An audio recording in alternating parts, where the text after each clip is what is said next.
right. Let's move the mic up a bit closer so you guys can hear me. We're going to be doing some portfolio reviews on the stream today. Only thing is I need to get that stream link from YouTube and then post it in Discord. Let me just get the link. While I get the link, people can roll into the stream. How's everyone doing? It's beautiful. What is it, Wednesday today? Thursday? It's beautiful Thursday.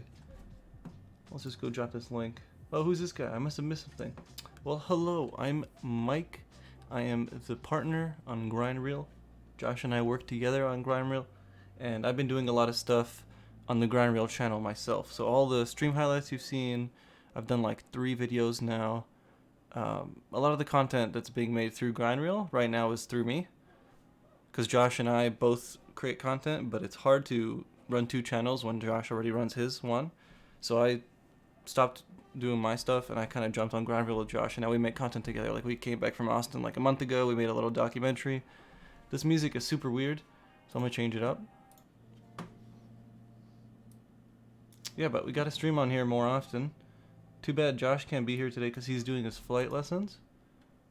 But I'm here. Hopefully that's good enough. How can I send my portfolio? So we have an email called grindreel@gmail.com. I have to put it on the screen, but give me a moment. I'm just going to share this link for the stream.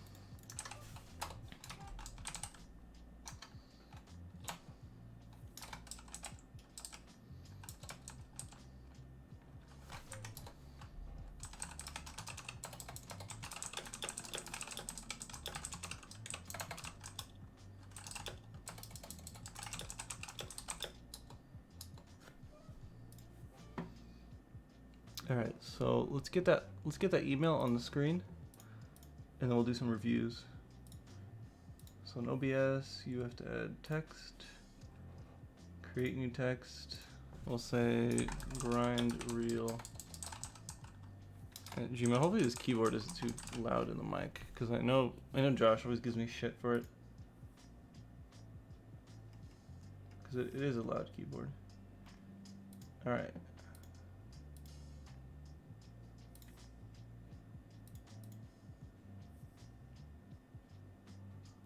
What up, Driz? How's it going, man? Just trying to get some text on the screen here, but OBS does not, it's not like that.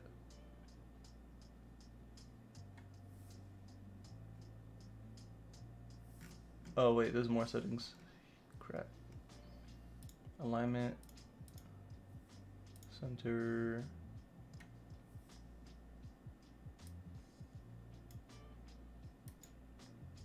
Oh, I see it. Alright, can you guys see that on the screen? How am I doing? I'm great, man. It's finally nice outside. It was snowing this morning, and I just went outside and it's like t-shirt weather. I live in Canada, for those of you who don't know. It's so bipolar outside.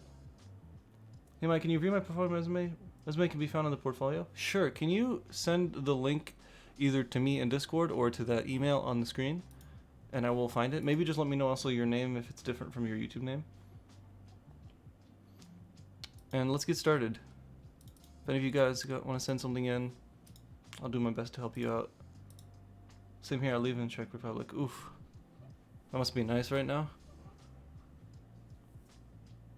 Now's a good time in the year. Like, it's hot enough outside that you can, or sorry, it's nice outside where you can go and like do things, like you can go for a jog, you can go walk your dog, you can do things outside, but it's not hot enough where like you're sweating from and you're about to die from heat, you know?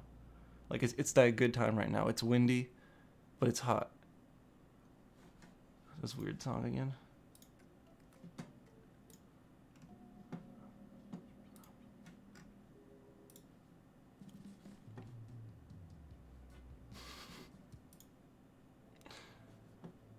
I'll just keep it low. Alright. Who's that? What the hell? Did someone hack your channel? No. So I was just explaining to Crank. I'm Josh's partner on the Grindreel channel. We split the content, we split the work. Right now I'm doing most of the stuff, like all the stream highlights you've seen, the videos you've seen, all those things are the things that I make for the channel. The reason is Josh and I both create content, but it's really hard to run multiple channels and to do a lot of things when you're a single person. So that's where I come in. I put my stuff aside and I jumped on this with Josh. So now Josh and I are making content, making courses, making a bunch of things together, and I do a lot of the work on the Grindreel channel, so I said I want to stream more on the Grindreel channel and do resume reviews and all that.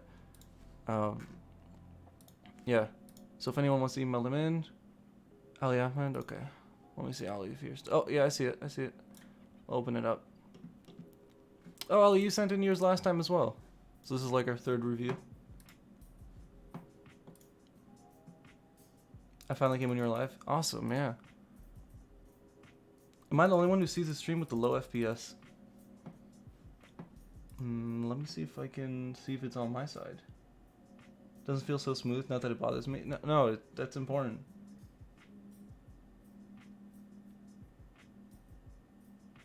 I don't see anything. It says it's 60 FPS on my end. But maybe it is me. My internet's been pretty weird now because everyone's home all day. What's your background? So I used to work as a developer as well, as a software engineer. I did that. I've worked a bit in robotics, or not worked in robotics, but I've done robotics for many years. And I didn't enjoy doing it as a job. You know when you love something and you go into a job with it and you're like, now I'm going to make a bunch of money doing things I love. And you do that and then you realize it's tedious and it's a lot of work and you don't enjoy it, and I kind of burnt out from that. And then I started to do cinematography, filming documentaries and little short films, and that's where Josh and I really became good friends because he likes that stuff too. And then from there we started making content together, and ever since, like we met for the first time ever for 2 years working together. We met in Texas when we made Patrick's documentary. I don't know if you guys saw that one. Works fine for me. Okay, cool. Do you think YouTube channels helps getting a job? I think YouTube channels have like a ratio of entertainment and education. Like for Josh, I think that jumps around a lot. Like his latest video of him making like a skit of the UX UI guy that he's like Michael Chai and he's channeling the energy and all that. You know, like that's more on the entertainment side than the education side, right? Like it's relatable, but it's more entertainment. And then there's videos where they're like super educational, but they might not be as entertaining as that Michael Chai video. Because that video made me laugh like crazy, where some of his videos might not make me laugh as much. You know what I mean? I think every channel falls between that line. There's entertainment and there's whatever else they're doing. And channels that are purely entertainment are really hard to... They're really hard because you always have to keep them funny. You always have to keep them up. That's why like a lot of these channels, I'm not going to say names, but a lot of these channels where they just do vlogging and stuff, every vlog has to be better than the next. And that's where they get in trouble because they do illegal things. And you know what I mean? They just keep snowballing. Like if last video you took a paintball gun and you shot strangers, this video has to be funnier than that one, and that one was hilarious. So now you got to do, you know, another level and another level. And these people vlog daily for years. You know, things happen, like the whole story about the guy who went to Japan and shot a video in an area where he's not supposed to. They snowball, and it gets worse and worse and worse. Looks low FPS stream, but I don't care. I'm gonna look into that. I think there's a setting when I start a stream that says like, what latency do you want? And I think I'm not on the right one. It says I'm on low latency, but let's see. Same thing with prank videos, exactly. Like if you do the same prank over and over, it's funny to a certain point, and then you're gonna have to do something better. Like Vitaly, I think that's his name. You guys remember Vitaly? He was doing like little pranks where he goes in the street.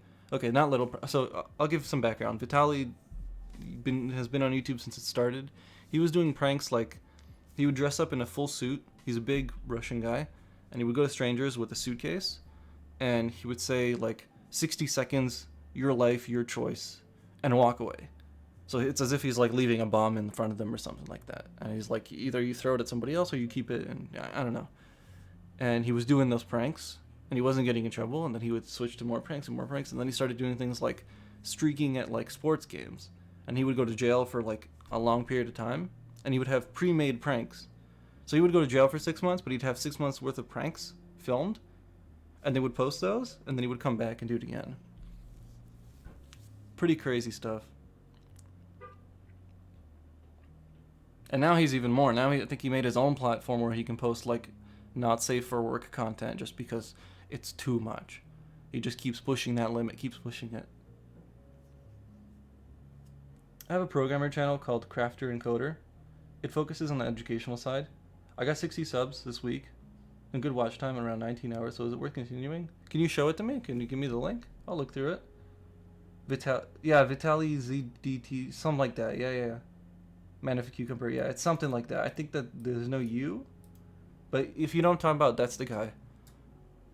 He just kept snowballing, and then like he started making fitness content, and you know how these guys are. They need to show insane progress, or else they're just another person. Like, they don't think maybe people watch them because they enjoy their content.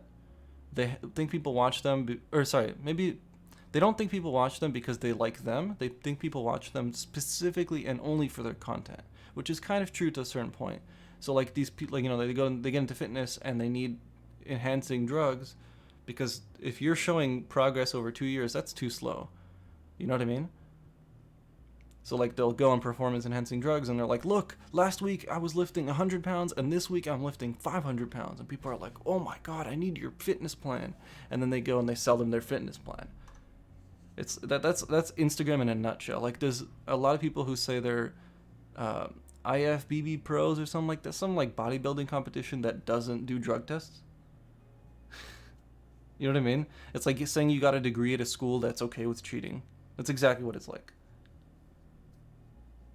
Like, it's fine if you want to take performance enhancing stuff and do all that, but don't lie about it and then sell a plan teaching people how to lift like you, and they do it and they realize they're not getting the results that you got. You can't get into IFBB without enhancing drugs. Well, there you go. IFBB, I'm pretty sure that's what it is. That's crazy.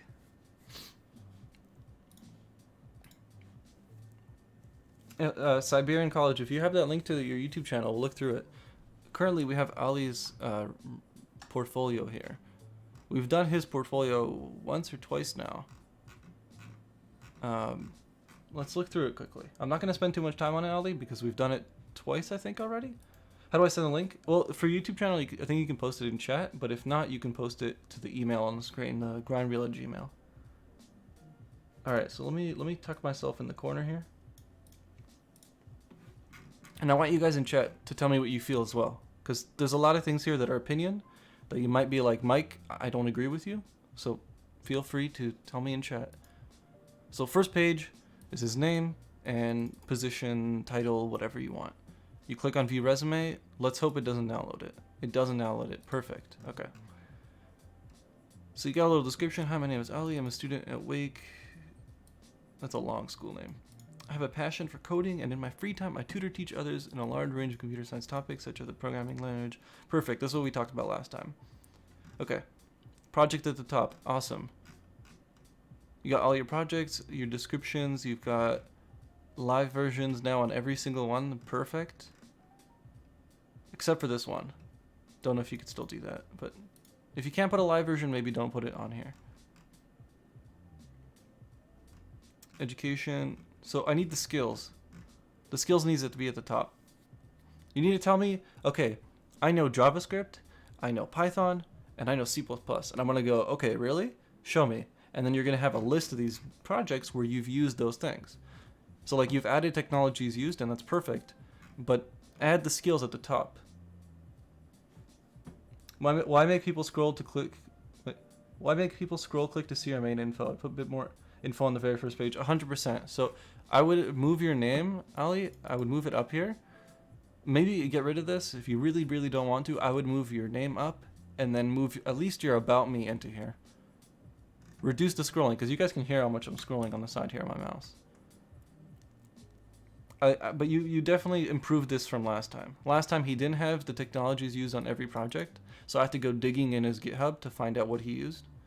And even then it was kind of hard. He's got live versions on everything now. Some of these apps need to be ran different, like they can't be, they're not web apps. So he put a video for some of them. But the skills need to be at the top, and they need to be organized.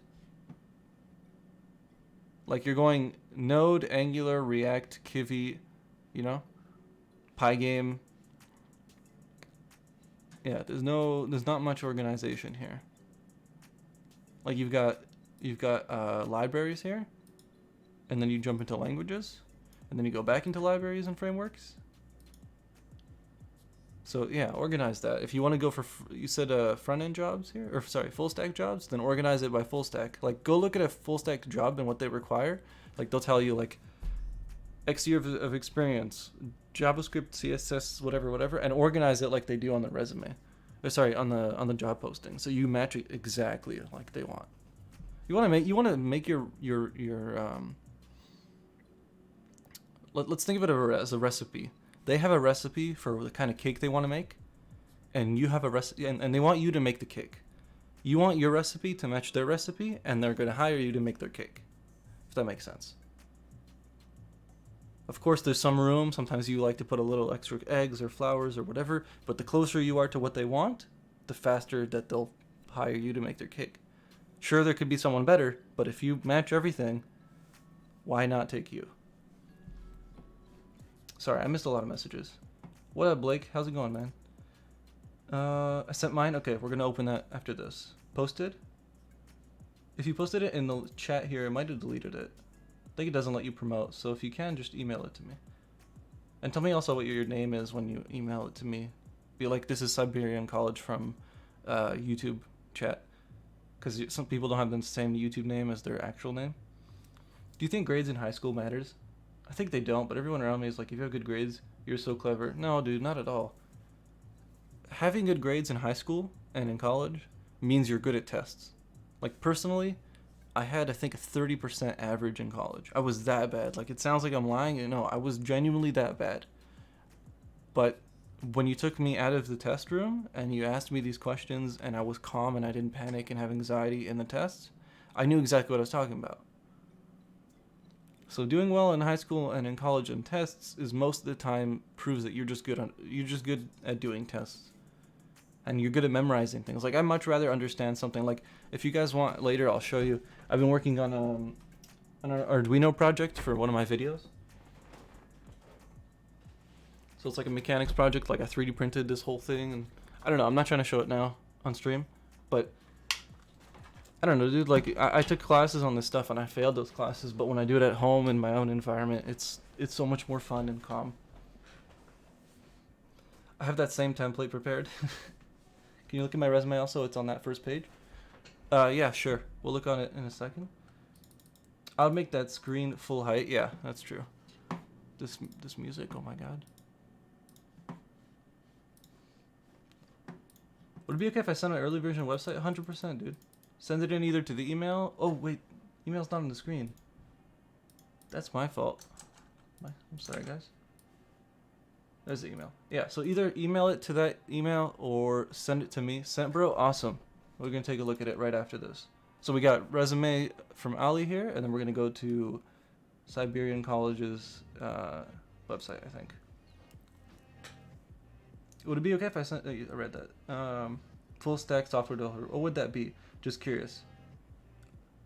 I would think it should be... So full stack usually means you're doing the front end and the back end of a website. So front end is what the user interacts with, and back end is how that interaction is dealt with. People like to change the way the meaning, like some people say that back end isn't databases and stuff. I 100% think it is. Let's not get into those details and those specifics, but usually it means you're dealing with both sides of the interaction. So you're dealing with the front end where the user literally clicks things and does things, and then you're taking that information and you're throwing it in a database, and then you're dealing with that database stuff as well.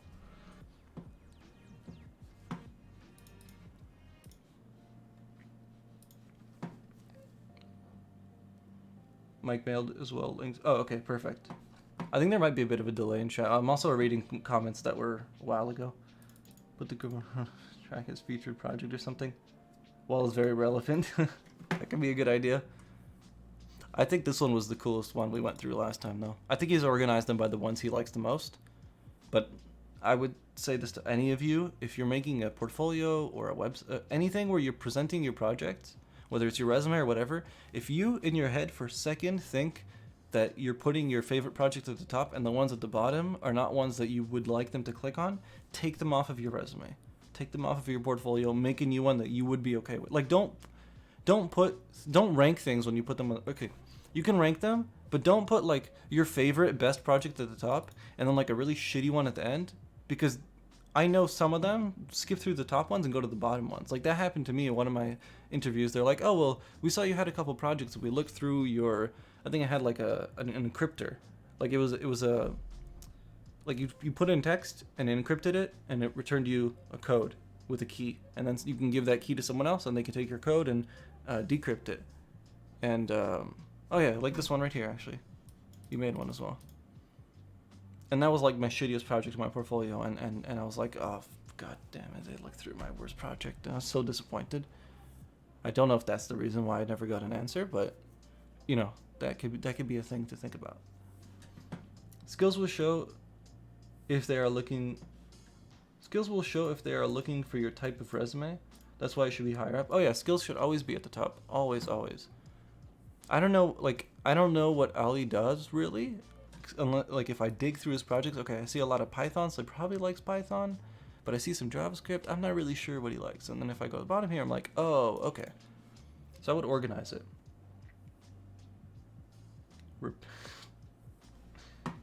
That's a weird ass YouTube comment there. Let's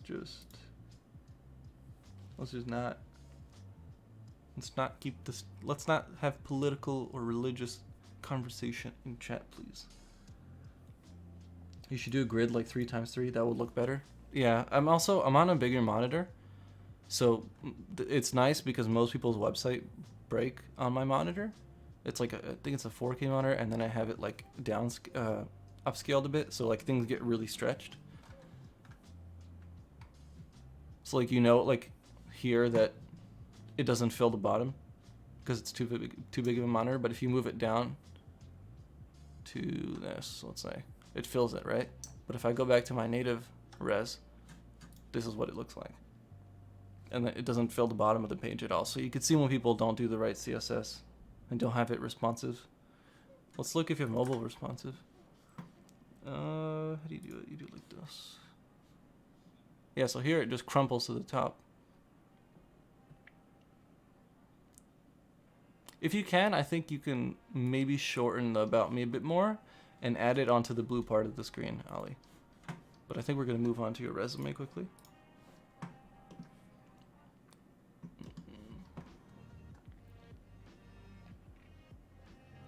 It seems boring when a person needs to scroll at all. Oh yeah. I think there's a lot of room on that blue screen, and a lot of things you can just push up into there and save someone the scrolling effort. With the grid, I think I agree with you, but he has descriptions, which is really nice, and they're hard to hide in a grid format, because then the text will be super squished. What does it have to do with software development? What are you talking about?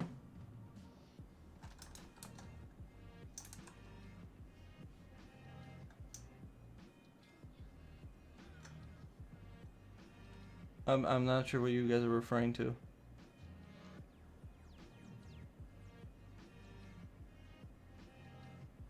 The TikTok talking about the religious comment. Oh yeah, I don't know. Let's just ignore it. I can hide it.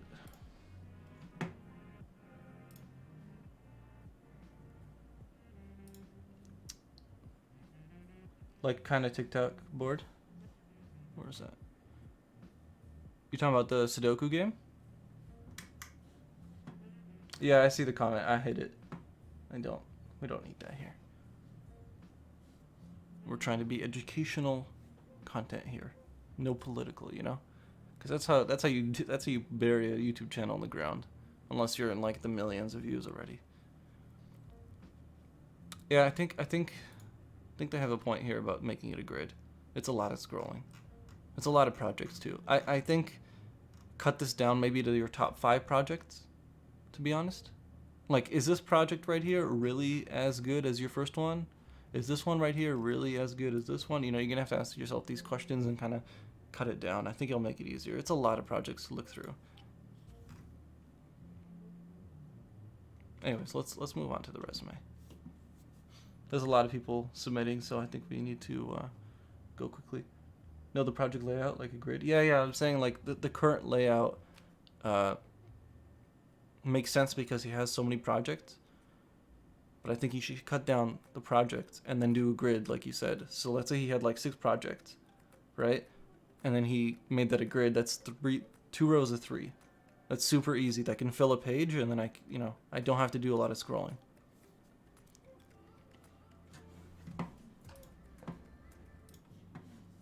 Okay. Passionate, motivated student seeking a position as software developer to apply my programming knowledge and skills.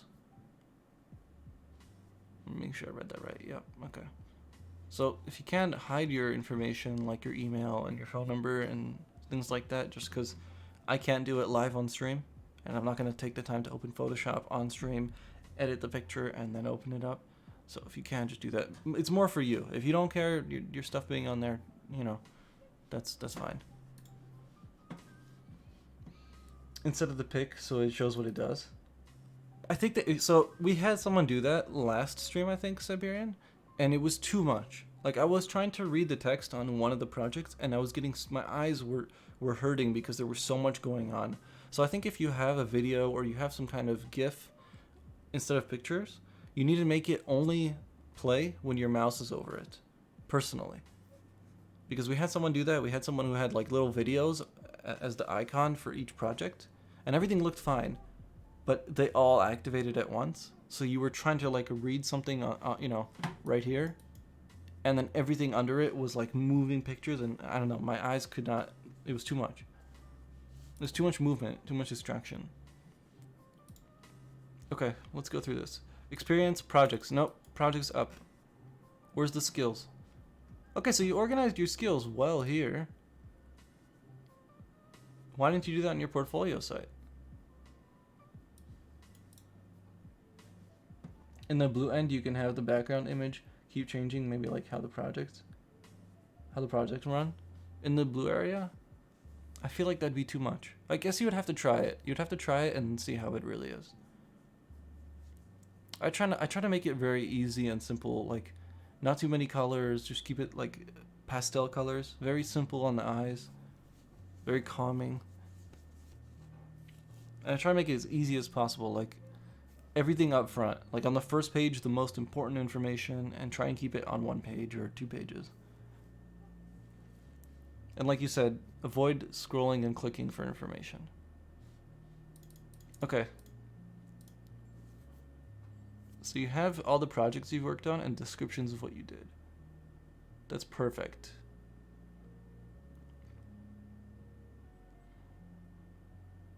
So you have in some of the description of your projects like web and mobile application made with Python, Kivy, TensorFlow.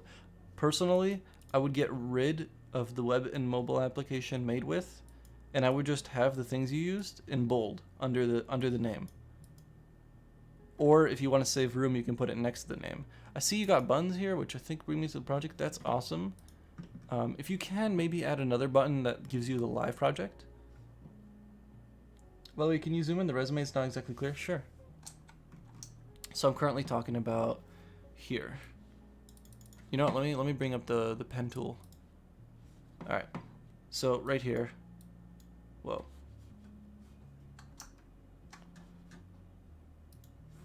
Right here. Web and mobile application, I would get rid of this, and then I would bold that part right there and put it under the title. Just make it easy for me. Like that's like 6 words that until I get the real information. Okay, he made a Dermatol skin cancer prevention app. That's awesome. What did he use? Python, Kivy, TensorFlow. Okay. Then you can say using TensorFlow, we were able to scan an image of the skin and have the model, the machine learning model, detect whether they had skin cancer or not. Using Keras, we did this, and then you could show how you use the skills. So you say I have so you say you have skills. You say you have Python, TensorFlow. Okay, You made a project using these things to prove that you know it. Perfect. Now give one sentence about how you use the skills that you're proving. Give a little bit more detail for people who don't understand the technical words, saying like, or sorry, for the people who don't want to dig through your projects and all that. And repeat that for all these projects. Can I scroll? Does it not want to let me scroll? You organized stuff here, languages, web technologies, machine learning. That's perfect. Remember this, when you apply to jobs, change your resume according to the job. So if you're going to go to machine learning jobs, personally, I would have a machine learning resume organized towards machine learning applications. Like the things they look for, like the recipe they have that I explained earlier, you want to match that recipe with yours. So I wouldn't have one resume for everything. I would have a resume for machine learning and a resume for web. Seeing these resumes and projects makes me feel like I'm slacking hard. Well, if you feel like you're slacking, you probably are. So get on it. But it's okay, we all do that. Personally, like, I get bored of things really quick. And you can see that, like on my YouTube channel, I think I've done like 4 times or 3 times where I've like said, okay, I'm doing game development, and I made like a tiny game, and then I got super bored of it and I moved on to something else. So I've realized, like, when I was learning code, or when I learn a lot of things, I make little projects that I can do in a day or two before I get bored and unmotivated and all that. Just when I'm learning. Of course, you can't do 2-day stuff and expect giant results, but to stop procrastination, when you've learned something and you get super excited about it and super passionate about it for like that short period of time. Like for me, when I got my new camera, I was super excited to film a short film. So I made a script and everything, and I filmed it in one day and edited it in one day, and then I posted it and I was done with it. You know what I mean? Like I tried to maximize that exciting energy and try not to prolong it, and then you procrastinate. Like if you work on like an essay for college, like you can work every day on it for 10 minutes, but every day for those 10 minutes you're going to hate yourself. Or you can just be like, you can get yourself on that one day where you're hyped and just knock it out. You know what I mean? Kind of hard to explain into words, but it's just like when you have that high energy, high motivation, high feeling, knock out whatever you got, finish it. So the days where you're not feeling too good, you can take it a bit slower and it won't hurt you in the long run. Can you review my resume after this one? We talked about it yesterday. 100%. Can you email it to the GrindReel email on the screen? We're going to move on to the next one now. Thank you for submitting, Ali. Hopefully this stream is helpful, and if it is, maybe give me a little thumbs up. It helps me a lot. Alright. Reviews on live stream. Okay, this is a YouTube channel we're reviewing. Okay. Let me mute. Okay. Because I don't know if you have stuff that can get us pinged. Okay. I gotta fix this playlist because I keep getting random music that's super weird. I get it. I do it. Awesome. I get it. Unfortunately, it occurs when I'm at work 95% of the time. So this might sound really fucked up, but for Misty, I used to wake up at like 3 in the morning and work until 9 in the morning and then go to work. And then when I came back from work, the minute I came back from work, I'd go to bed because I was dead tired. It's kind of screwed up, but it's not. I'm doing, I guess, what I feel like is best. But I would put in my productive hours into my stuff and then go to work in my slightly less productive hours. Not that I wouldn't go to, I would go to work and work, but I wouldn't go to work with 100% energy. I would go in with 90, 80. That feeling when you come home and you want to work on something but you feel like crap, then I would do that. I would make that my work hours while using my productive hours doing my thing. But the end result was that I got burnt out at work. But I was okay with that. I wanted to focus on me, you know? So it's selfish, but it's not. Like, yeah. Anyways, let's look at this channel. Okay, first thing, my eyes, all the colors. By the way, I'm gonna be harsh on you, but not not in a mean way or anything. I'm pointing things out that people probably don't even realize. I'm being an asshole just so that maybe you'll realize something that you can change. Promise I'm not actually roasting you or anything. But the background, way too much. Like, I gotta turn my head left, make apps and web. I gotta turn my head right for this. I gotta turn my head again left for this. Like, too much, and then it's getting cut off. Go look at the dimensions for this. I don't remember the exact number, but search up dimensions for YouTube banners, and then go in Photoshop and make your Photoshop canvas that dimension. So like YouTube banners have like, it's like this, it's like a normal picture, like 16 by 9, but when it's on web, it becomes this super stretched out, and when it's on mobile, it becomes a picture again. So you have to make it work for both mobile and web. It should be in your email from Alex. Okay, I'm gonna take a look. That actually makes a lot of sense. I will learn something new. I'm working on it. Nice. Learning to like edit pictures and stuff is a huge like skill when you're trying to make content. Like my first thumbnails were so bad that people wouldn't click on the video even if it was a good one. So I was screwing myself over with bad thumbnails. So being able to edit and all that, it's really important. So let's skip on the home page and let's go to your video page, because that's like the view maker here. So let's start with the starting. Let's build the tribute page. Okay. How to make a double-sided sword. Wait, is this like you actually making something? That sounds cool. Let's open it up. Oh, it's like you actually like physically making something. Okay, that's cool. So, I'm trying to think about how to organize this. First thing, you're reusing thumbnails. Bad. No, bad. Stop. You're reusing thumbnails. You want consistency in your thumbnails, but you don't want this kind of consistency. Like, they look the same to me until I actually like squint and read them through. I'll make them a bit bigger for you guys.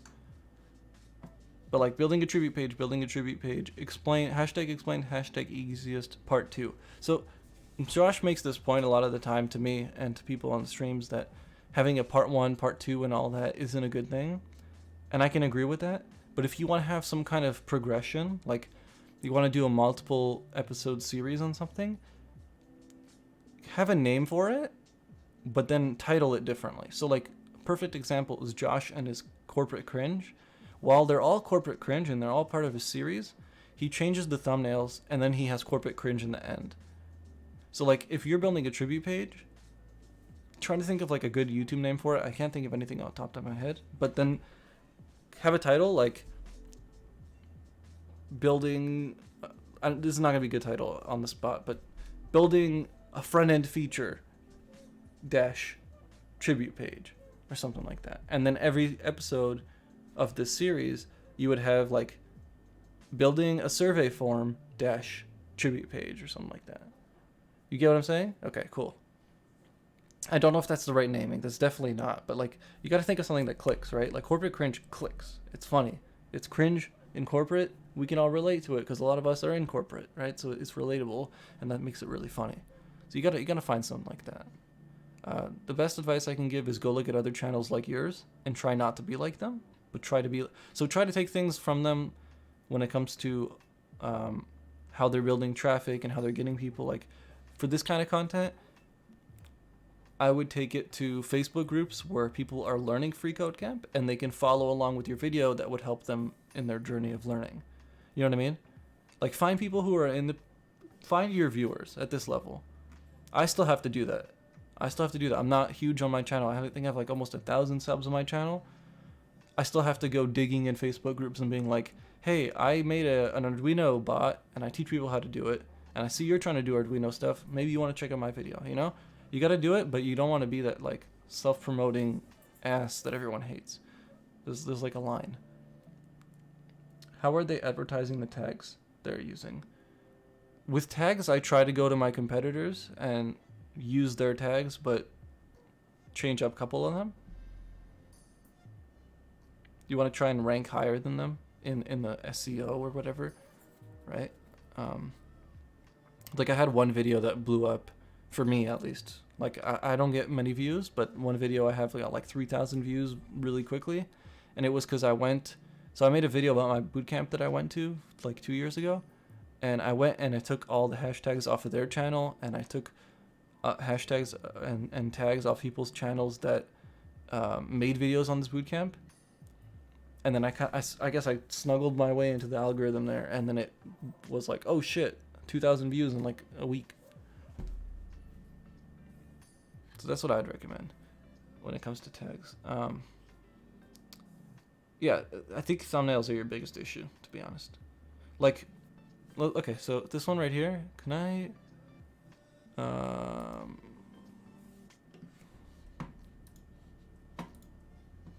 let's see, thumbnail.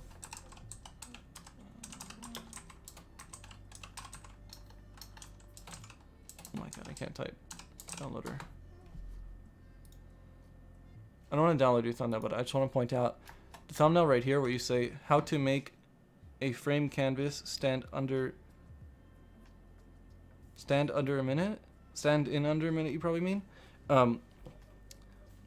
You have this like gradient font, and the black parts of the font pass over black in the background, blending them in and making it really hard to see. The E, let's say here, or like the D and U here, they blend into the black. So you want to have contrasting colors.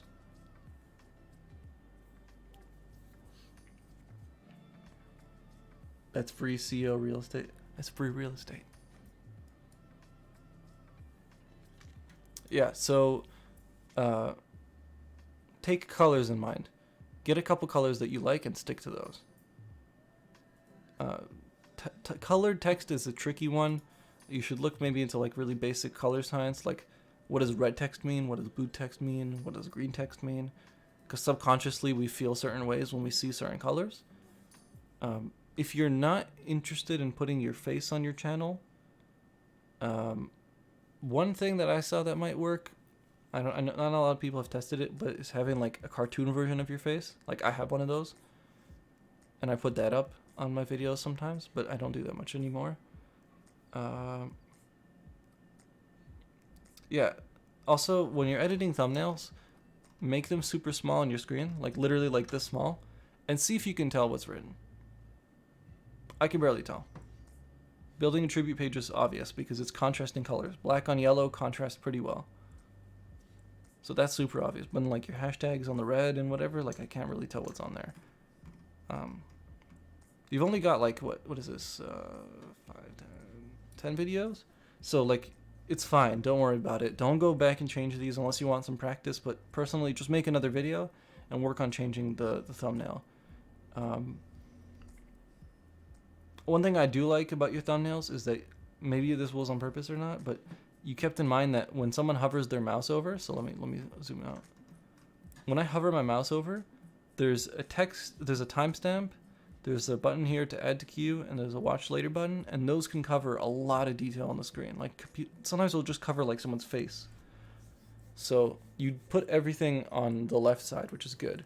Text always goes on the left, and then an important item goes on the right, in the middle here. Let me draw that out. Crap, I clicked on the wrong thing.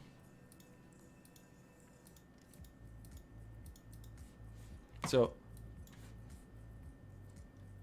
please work. What's wrong with my Chrome refuses to work. Let's remove this quickly. Alright, well Chrome refuses to work, but I think you get my point there.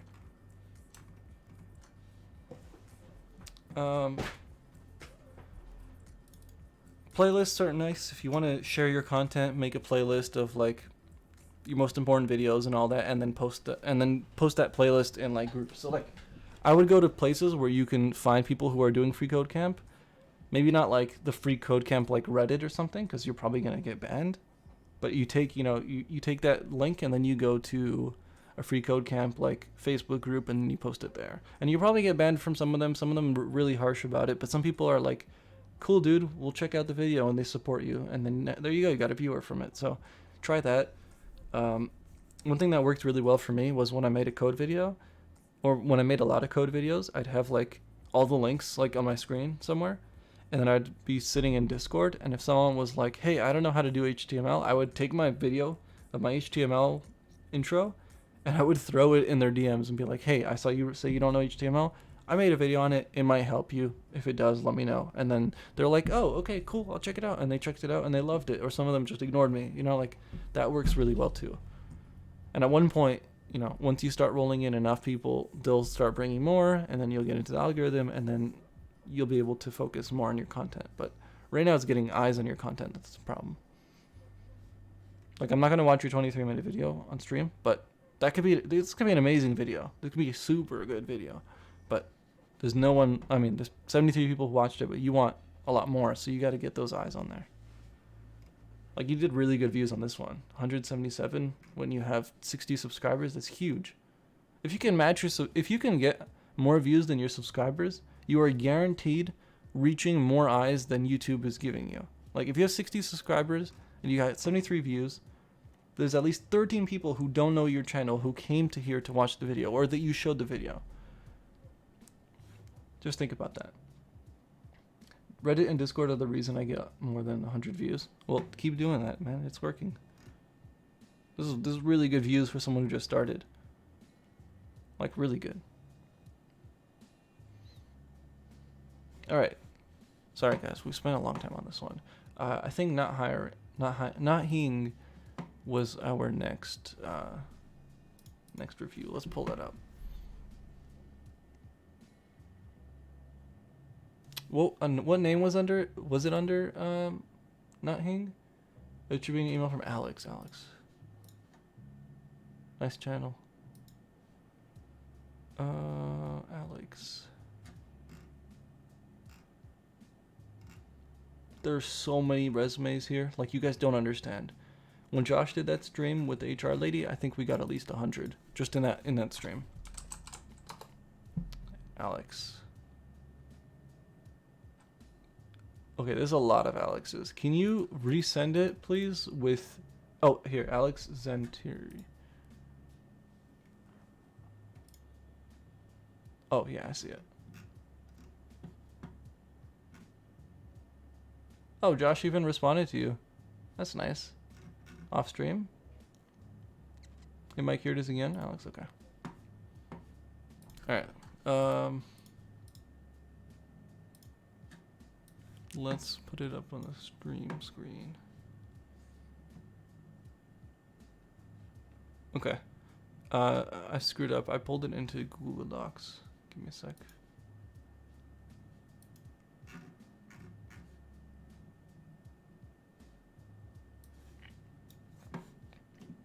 Alright, here we go.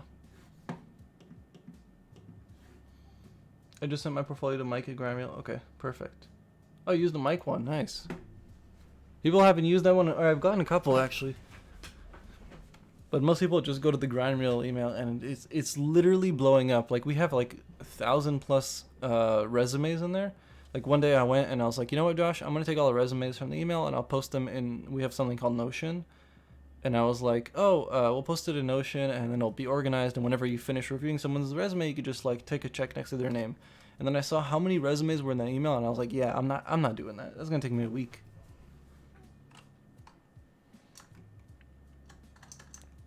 Hey, spell your name like mine. Does not require sponsorship to work in the U.S. Number, email, GitHub. Okay. Why do you say that does not require sponsorship? Is it because people judge your last name like that or something? Or is it maybe where you went to school? We'll figure that out, I guess. Oh, University of Stockholm. Okay, got it. Makes sense. Technical skills. Python, Java, learning C++. Okay, take off learning. Take it off. Bed. Get this out of here. I don't want to see this. If you're learning C++, say you know C++. You don't have to be a 25-year professional in C++. You don't have to be a wizard. And if they want to know how good you are in C++, they will find out by looking at your projects and whatever. But saying learning C++, you are already putting yourself, you're breaking your own knees here, and then you're trying to run with it. Like, it's not. You know, if I was saying like I'm learning how to do something, it's automatically in their head saying that I'm not good. It's putting myself down. So I wouldn't do that, to be honest.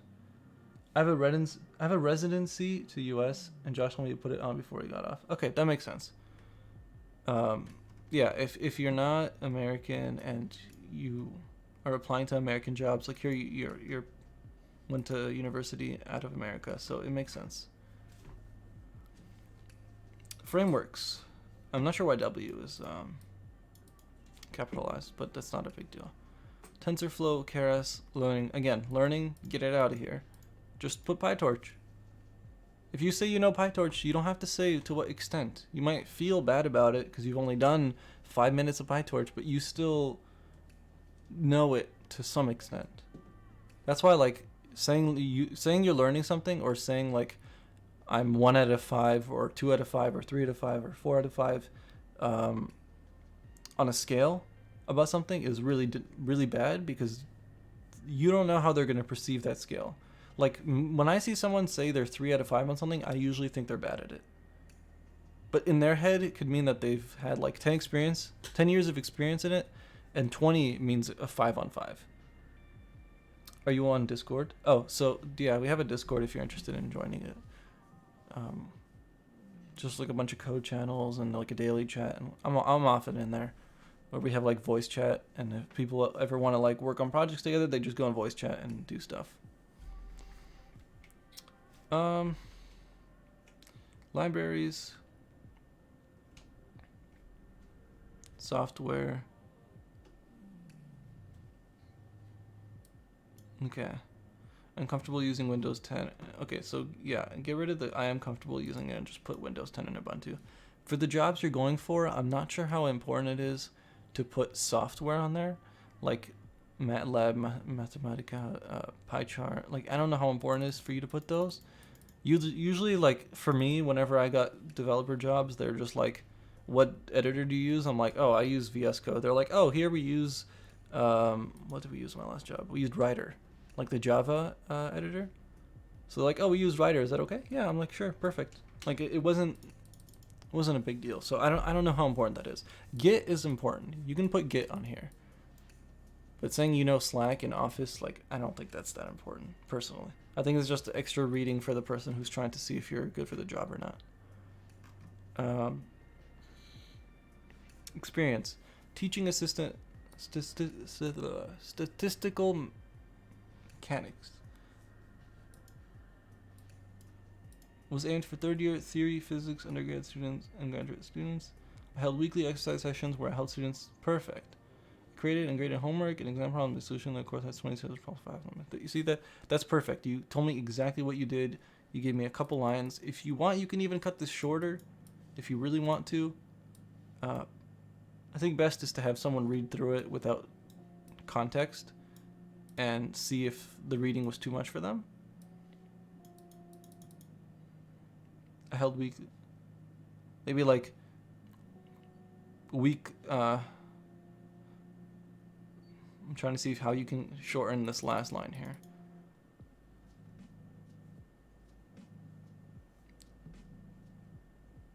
I created and graded homework for 28 students, which I was responsible for half of them. No, that doesn't sound right. I think it's good. Very spicy.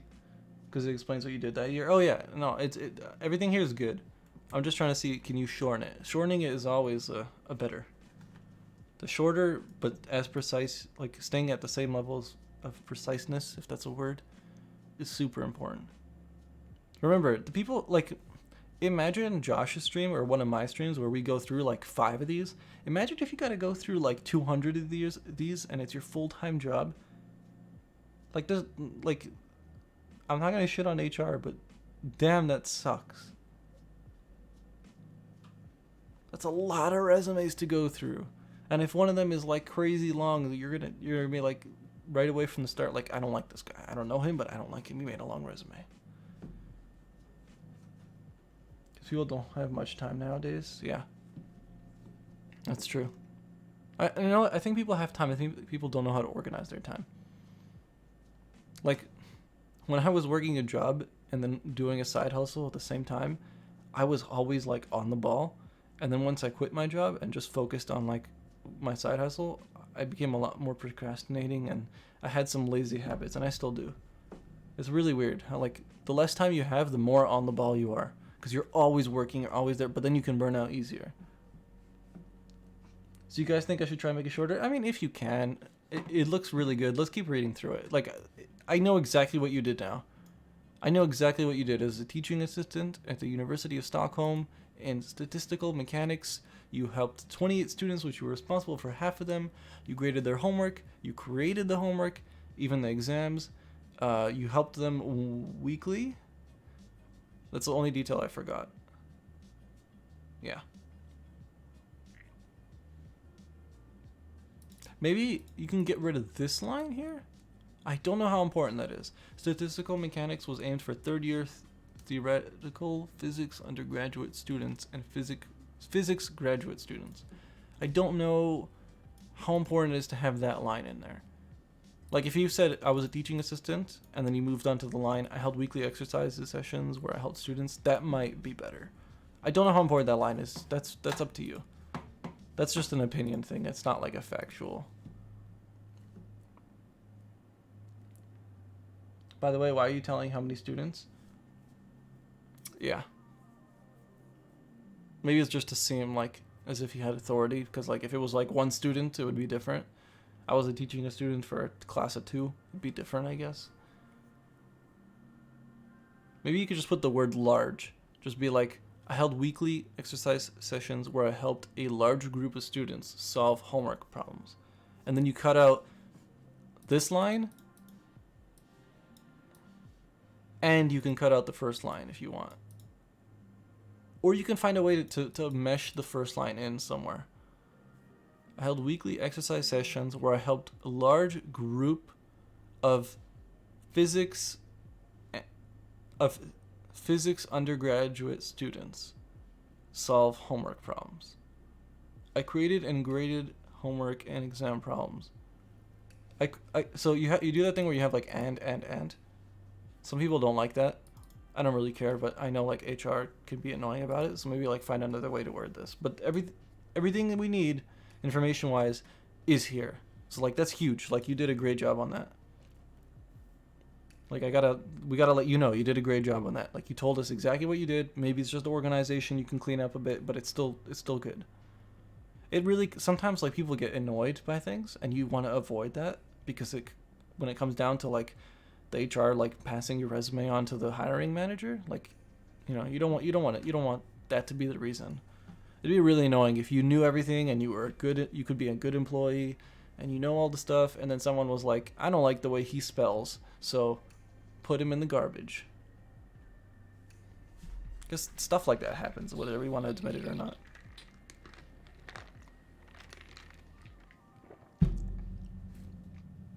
What's the longest time you stayed at a company? About a year. That was the most I wanted to. That's when I quit. It was a year, but I really stopped working like on the 11th month.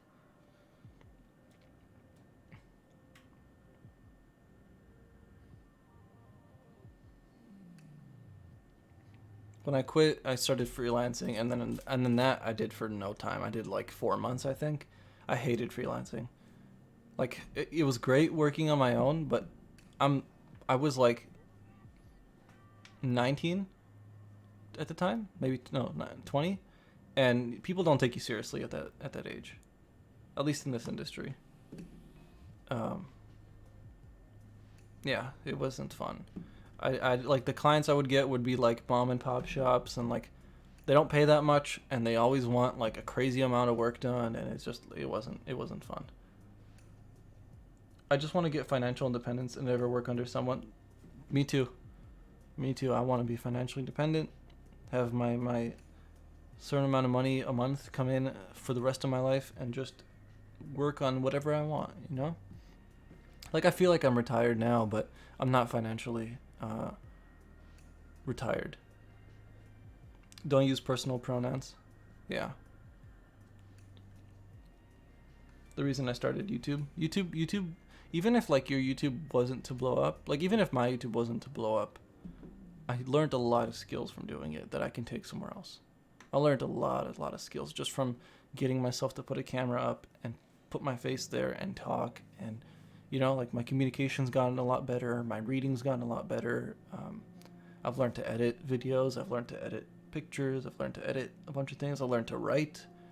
Like, so many skills that involve content creation that you can take and use somewhere else. Don't resumes get scanned for keywords? I think some people do that. I think it's more like the bigger companies or like recruiting people. Do you mean I should write held weekly exercises? Yeah, I think that might sound a bit better. I think he's right on that.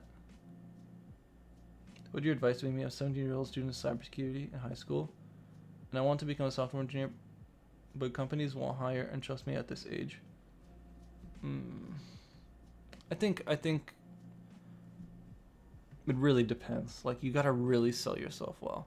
Like, I got my developer job in 19. And there's another guy, Wolfie, who used to be in the Discord, who got his job at like 18, and he just turned 18. I think it's really how you sell yourself. Like, he had solid projects on his resume. Like, Wolfie had some really good projects on his resume. Like, he even, I'm sure he wouldn't care now, but at the time he had like projects that looked like actual companies that weren't real companies, and he said they were freelance projects. So yeah, like he had like a full like gym website where you'd log in and like sign up for courses, and you do like your yoga instructor and all that, like a full business website, like payment, authentication, absolutely everything, the whole checklist. And then it wasn't an actual company. That GitHub link isn't the real one, by the way. Oh, okay, that's fine. Don't judge. No judging here, just constructive criticism. I've done worse than this. I had a job I went to where I asked for so much money that they laughed at me and told me to leave. Like, we all do dumb shit. I had a resume where, like, my first ever resume, if Chris is here, he would find it absolutely hilarious. Not Chris, sorry, Craig. Craig's one of the guys in the Discord, and I went to him when I first made my resume, and he looked through it, and it was just like rainbow colored resume. It was so many colors. Like, I had no clue what I was doing. I was trying to be like artistic and everything. I didn't make many resumes in my life up to that point, so I was trying to be like artistic and everything. So I like designed like this beautiful resume. He's like, take this garbage and throw it out. Yeah. I've seen you a couple times, and I wonder what your relation to Job or Josh. And I've also never seen you be partly introduced. Yeah, so I'll repeat it one more time because I repeated it early in the stream. I've been doing the kind of things Josh does on my end, and he's been doing things on his end. And over time, we became good friends, and we said, let's work together because there's a lot of things to do here, and only one person. Like, we're both doing the same thing. Why not work together and then split the work and split the money? So, like, everything we do, we split it, and then we split the work as well. So, like, with Grindreel, we want to make courses. Sorry, let me change this song again. Can you guys even hear the music? Okay, so with Grindreel, we've got a Grindreel channel, we've got Josh's channel, we've got my channel, and then we've got a course. We've got a website with a store. We've got a lot of things. Then we got we're trying to find clients and do a bunch of work with clients and build a Grindreel up. So it's a lot of work for just Josh to do. So I came on with him, I guess, as a partner, I guess is the word. And we've been working together like that. And the Grindreel channel has been mostly me up to now. Like, I've made all the stream highlights and all that. Who's Mechanical Dad? Mechanical Dad is Josh's dad. And they make also another channel content on the Mechanical Dad channel where they do things like fixing lawnmowers and how to work on cars. Like, Mechanical Dad is the dad that most of us didn't have, where like he showed you how to do things. He showed you how to be a man, right? Like, he showed you how to change the oil in the car or anything like that. That's Mechanical Dad's channel. It's like the things that you never learned. So it's a really cool channel. Like, I really enjoyed it. Like, they made a video where they showed how to change the oil filter on the car. So they put the car up, they went under it, and they did all the things like You know, as if he's like your dad teaching you. It's really cool. I just realized I was like 2 minutes behind. Oof. So you're kind of like Ian and Cold Steel. I'm not sure about Ian and Cold Steel. I don't know too much about them. But you can just think about it as two friends making content together. That's what we feel like. Like we don't really use titles. Josh doesn't tell me what to do. I don't tell him what to do. It doesn't feel like a business relationship. It's just kind of like two friends doing things together. Like, where did the Zero Experience portfolio go to? On the Grind Reel Academy? I'm not sure. Grind Reel Academy was a mess, and we're still fixing it. If you had any issues on the Grind Reel Academy, you know, if you want, DM me on Discord, and then we can figure it out from there. I'm not sure, because Grind Reel Academy is kind of broken up right now. We got some courses on there, but we made them all free because we didn't want to charge people money and have things break up. Okay, sorry, I missed a couple messages. I'm making an apartment presentation project for one of my company for free. Isn't nothing special, but I got 4 or 5 months of experience. If you can, don't make things for free, because then you're setting their expectations at free, not even at like low pay or high pay. You're just setting it at free. Should I try and get a job right now or wait till I'm in college? Why not do both? Like, try and get a job, and if you get a job, maybe wait a year before you go to college, try the job out, you get some money saved up, and then you can see if you want to go back to college or not. I think it should almost be mandatory for people to take a year off after high school. Like, people don't actually know what they want to do. Like, they think they do, and then they try it, and they realize they hate it, and oh my god, now I got 30K in debt. I guess I'm gonna finish this engineering degree and get a job and hope that it pays off, and then I can do what I want. And now it's been 15 years, and I still haven't done what I want, and I hate myself, and I regret my life. You know, that's usually what happens. But they don't say that. They just think that until it's really too late. So take that year off. Personally, or take a semester off, or take that summer and try what you want, and then see what you want to do. That's like the biggest lesson I learned from school. I might be the only code whose hobby is coding but want to pursue a medical degree. Why, dude? That's awesome. Are you kidding me? That's huge. Medical and code is huge. Like, have you seen 30K? That's a cheap ass college. Yeah, I'm in Canada, man. Colleges here are cheap, but then you pay fees, and the fees are more than the tuition. No, so sorry, I was saying code in medical is huge, especially if you do machine learning in medical. Like, there's some big like machine learning stuff where they'll scan like tumors, and they'll know if the tumor is dangerous or not, or like they'll know what's gonna happen, like predicting the future pretty much using machine learning and stuff. There's huge stuff. Also, most of the code in the medical industry is garbage. Like, have you ever seen like the computers doctors work on? Like, have you seen those UIs? They're like, no, there's no CSS. It's just pure HTML and like hyperlinks everywhere.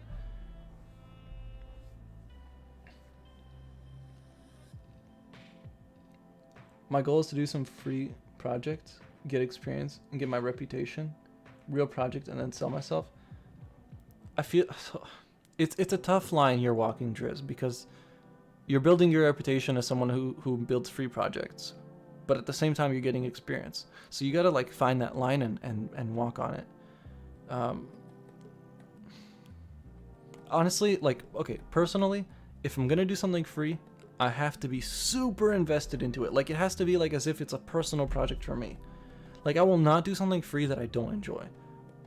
I would rather just not do it and go do something I enjoy for free, because the cost difference is the same. And I'm still getting experience by working on projects for free for myself, right? If I make, like, let's say I like to play League of Legends. What if I make myself an app for League of Legends for free? Or if I go and make someone a website for their business for free. Like, they're both for free, they're both experience, but I enjoy one more than the other. So like, you gotta find that line. If it's something you really enjoy that you can build for a company, do it. If you can do it for paid, if you can even get, like, if you do it for a restaurant and they can give you a free meal, do that. Be like, hey, I want to make you guys a website. Maybe you can offer me something in return.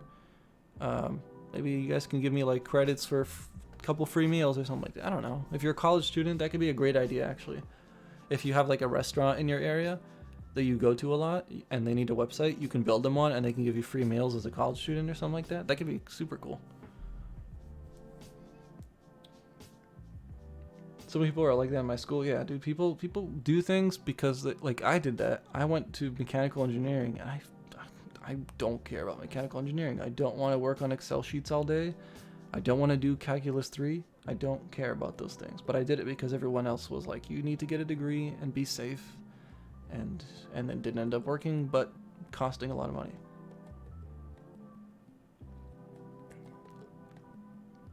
When would you use premium paid resources instead of free ones? Josh's advice is to use free resources. Okay, so not specifically on Josh, but people's advice to use free resources. The difference between free resources and paid is that paid are organized for you, but there's a line in the paid section where you cross over how much it's actually worth to a huge markup. Like a lot of boot camps mark up their curriculum probably like 10 times what it's really worth. Like some boot camps do have good curriculums. Okay, it's worth $1,000, let's say, but they're selling it for like $20,000, and then they give you someone to ask a question to once a day. Right? They're like, here's your mentor, and you can ask him. You have an hour with him a day, so you're paying $20,000 for a curriculum and someone's time for an hour a day, where that doesn't make sense at all, right? But then you go on Udemy and you're like, oh, look at this Udemy course for $10. It's probably really good. It's only $10, and you go and you realize it's total garbage, and you have to dig through it to find what you need. And then you find a free resource, but you gotta like dig through it even deeper to get what you need. Like I don't think it's so clear cut. Like there's no clear answer to it. But yeah, if you can get something for free that you can otherwise get for paid, go for the free version, obviously. I think Udemy is a good spot. Like Udemy helped me, but I never took a course and did it strictly and went through it. I took pieces of it. Like I was learning front end, and I didn't know how to do React, and the YouTube videos on React just didn't work for me, especially like the big guys on React on YouTube. Like YouTube videos didn't work for me, so I picked a Udemy course, and I skipped the backend section, I skipped the JavaScript section, and I went straight to the section about React. And then I found another one where it was talking about like Node.js, and I wanted to learn how to do databases, and I already knew how to do Node.js, so I just went to the database section, and I kind of picked out what I needed. That worked well for me. Oh, what up, Josh? I mean, Jacob. Depends if you like the teacher. Also, they become out of date. Yeah, that too. Udemy courses go out of date real fast. Like, Colt Steel comes out with a new full stack pro course every other month. I remember buying one of his, and as I was doing it, another one came out, and I was like, crap, I should have waited. But then I realized a new one comes out every other week.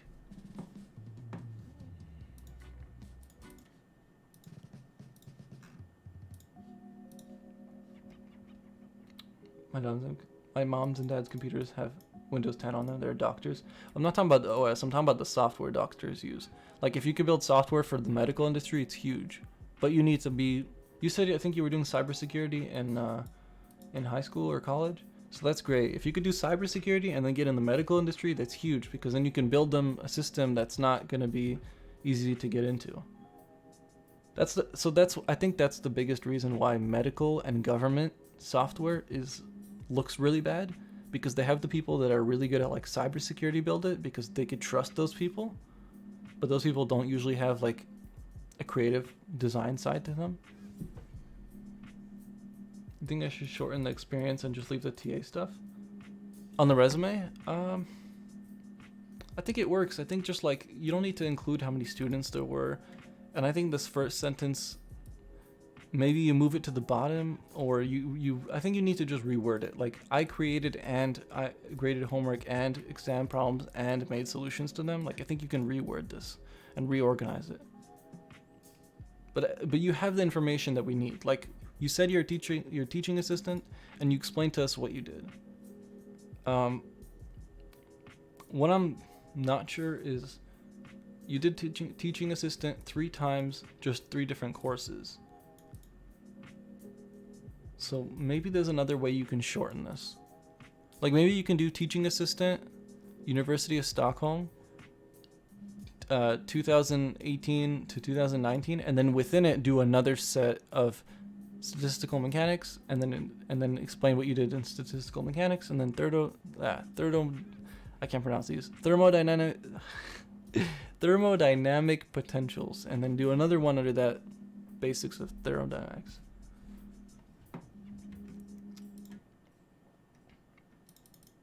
The ones I use definitely do.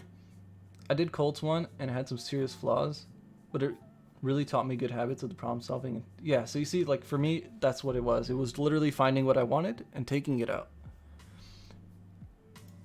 How long did it take you guys to go from zero to make enough money to cover your basic living expenses? Grindreel. Yeah, so Grindreel channel isn't monetized, but that's what we're doing now. We're actually, I could check. Give me a sec. Let me just do this.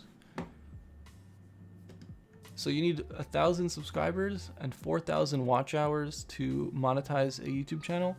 And we have 1,650 subscribers and 1,184 watch hours. So we need about 3,800, 2,800 watch hours.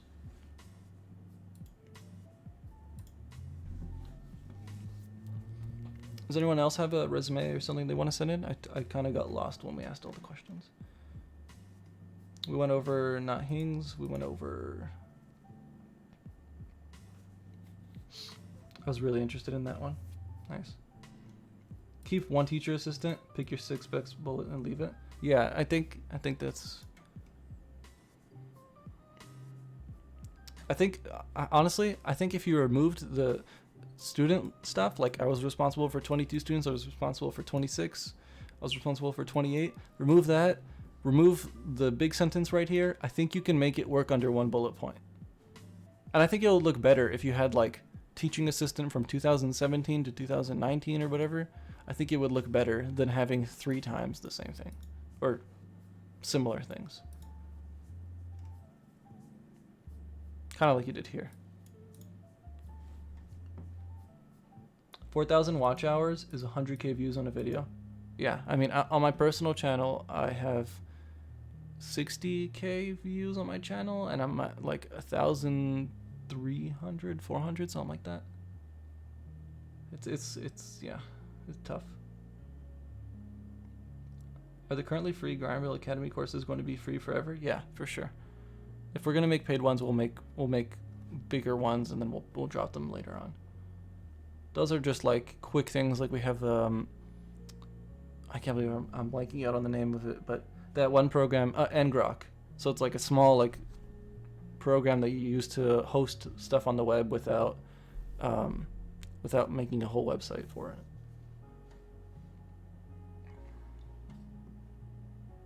Grindreel. What about the second page? Oh, there's a second page. Oof.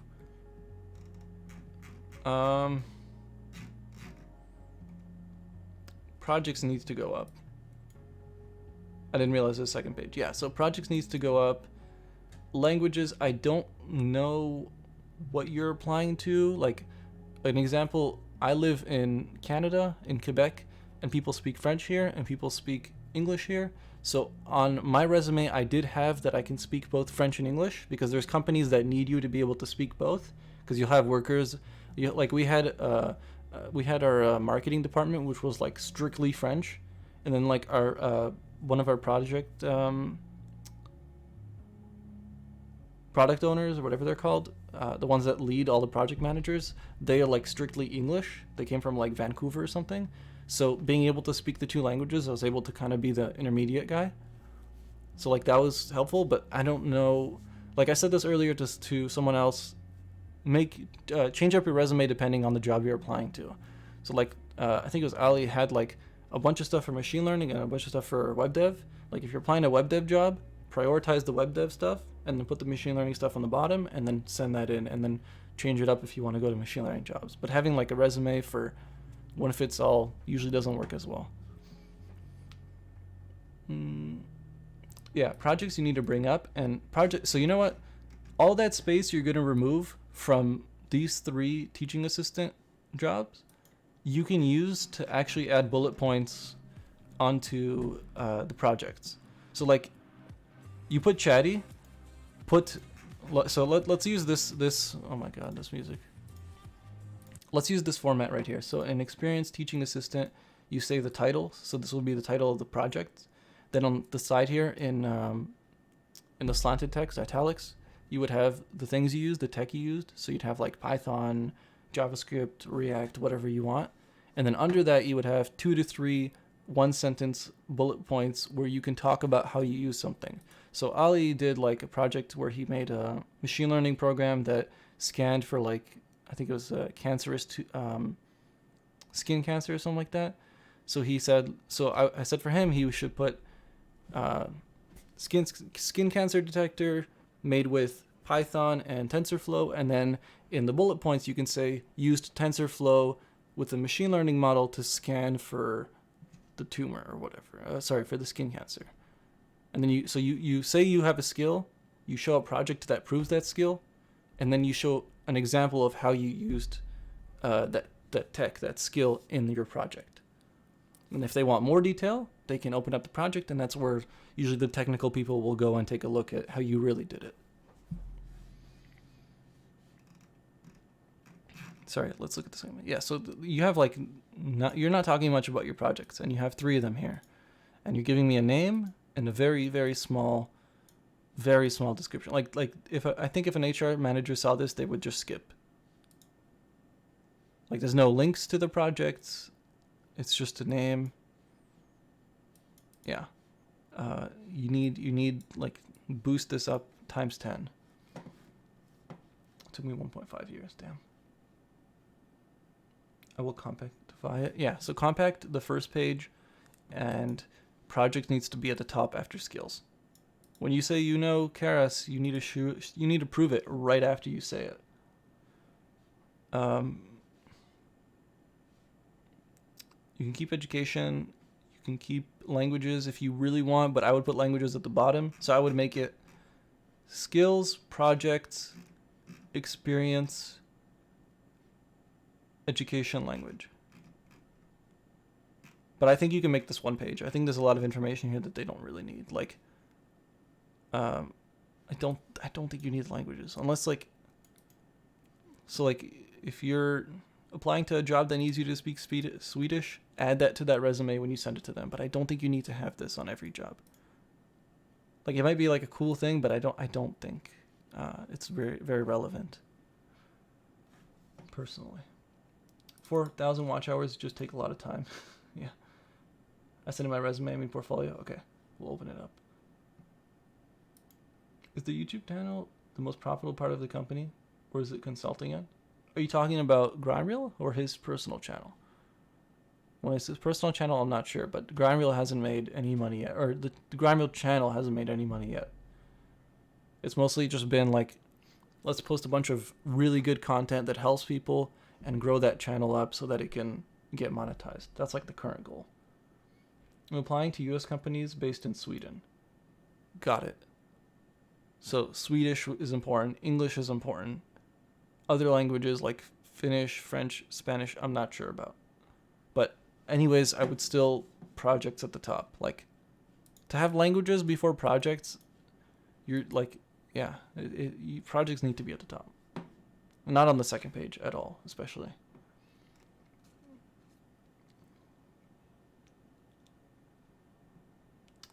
Someone wrote in Russian, and I don't know how to read Russian. I'm getting my 2nd degree in physics. Oof. You're still young, yeah. You got plenty of time. The grind never stops. Hashtag GrindReel. Should I remove the language section? I think the delay will catch up, but yeah, I think projects need to be over languages, and then you're fine. If you want to keep languages. If you want to work for US-based companies in Sweden, English is super important to have. So you could say like fluent in English, and then you have at the top that you don't need a sponsorship. So you can say does not require sponsorship to work in the US, fluent in both English and Swedish maybe. You have like a bit of room here, you could probably fit that in there. And then you can get rid of this whole part right here. Like knowing French and Japanese and Finnish is good, but unless it's good for that specific job, you could probably just take it off. I was referring to the company overall. Thank you for the insight. What you guys are working on? Yeah, no problem. If you have any more questions, feel free to ask. We're pretty transparent. Like, we don't have anything to hide. Yeah. Sure. Okay. Sorry. I do think that being fluent in multiple languages, especially more than 2, is a plus to HR and kind of terms like a degree and prestige. You could be right. Again, this is opinion based. I don't think it matters. Like, it's cool that you know French, but unless you're applying to a job that requires you to speak French or potentially speak to clients that are French and all that, then you probably don't need to. Yeah. How does ngrok compare to Netlify? Oh, so Netlify will like host your front end, and what ngrok does is like. So the best example was I was developing a mobile app, and I wanted, let's say, Josh to use my mobile app. But I'm running my mobile app on localhost, which is limited to just my computer. I can also run it on my internet network. So like my sister can use it, right? But for me to run it on the web so that someone out of my house or out of my network can actually use it is tough because it's a local host. It's on my local machine here. So what ngrok does is it tunnels that local host onto the web. And then you get like a physical like web link, like let's say ngrok.com/1234. And someone can take that link and behind the 1234 add a slash store, and it would show them, it would be the store endpoint, let's say. See what I'm saying? Like you tunnel out your local host. So the other way would be to open up like Netlify or Heroku and upload all your code to it and then run the server on Netlify and then try it there. And then if there's something wrong, you have to go in GitHub and like, you have to go make a change and then upload your code back with Git and then restart the server. And it's a lot of work. With ngrok. You just straight off your local host. Like when you run the app, it just gives you like a link, and that link you can use to test anywhere in the world. I don't know if that makes sense. So it'd be a lot faster and handier. Oh yeah, dude, it's so much faster, especially when you're just starting off. Long term, it's not the best, obviously, but short term, it's amazing, and it's free to a certain point. You sent your portfolio? Okay. I think we're done with this one, right? Anyone else have advice for Alex here? Should I put an intro instead of MSc in physics, motivated students seeking? Oh, I see. Oh, let's see.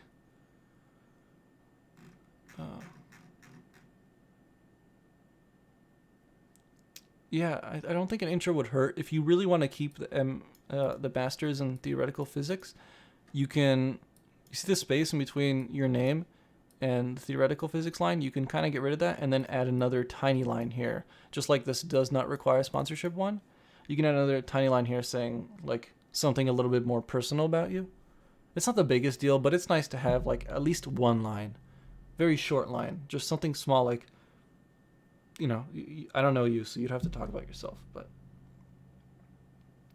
people usually like to see like the generic stuff, but don't kiss ass and be like very hard worker, you know, things like that. Don't do that. I don't think it makes it. I don't think that helps. I think that's just like, it's like a try hard thing, you know. I'm from Belgium, and language is a very big thing here. Most companies expect you to be fluent in 3 languages. Yeah, so if companies there expect you to be fluent in 3 languages, then yeah, I would put it. But if you're, you know, is Japanese really important when you're working at a Swedish company? I don't know. Finnish, maybe. English, maybe. But Japanese or French? Probably not. If they're a company that has another branch in France, that's huge. Use that French as leverage. Be like, hey, I know how to code and you need a programmer, but I also know how to speak French, and you guys work with people who speak French, so I can make that process easier because I have that skill. You leverage it. Is the education part okay? I think so. I'm not sure, like, enrolled in a joint mastermind.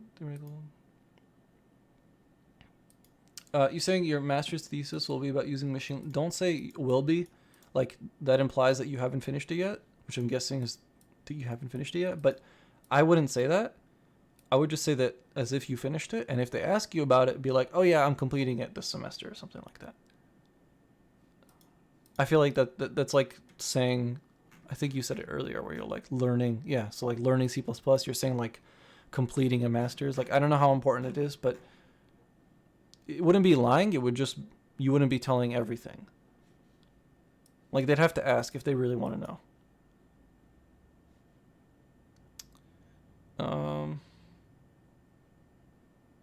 Relevant courses, machine learning, deep learning. Udemy. Okay, so I wouldn't put Udemy and like online courses and certificates here. I would just take the projects that you used.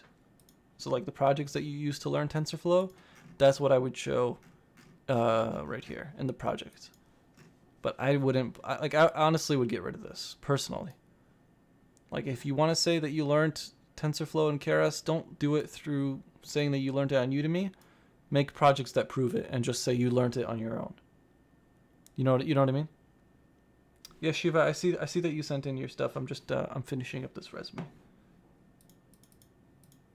You love reviewing portfolios? Yeah, it's pretty fun. Because we get to help someone out. We get to learn things like Bo talking about multiple languages being needed in Belgium. I didn't know that. Now I do. Very, very good stuff. All right. So I think we'll do Shiva's, and then I guess we can end after that. I have a video I think posted for tomorrow, so we can stream again on Saturday if you guys are interested. I could do these more often. It's just about getting enough resumes to do them. Okay. Let me go back to this screen right here. Let's close this. I had the wrong email open.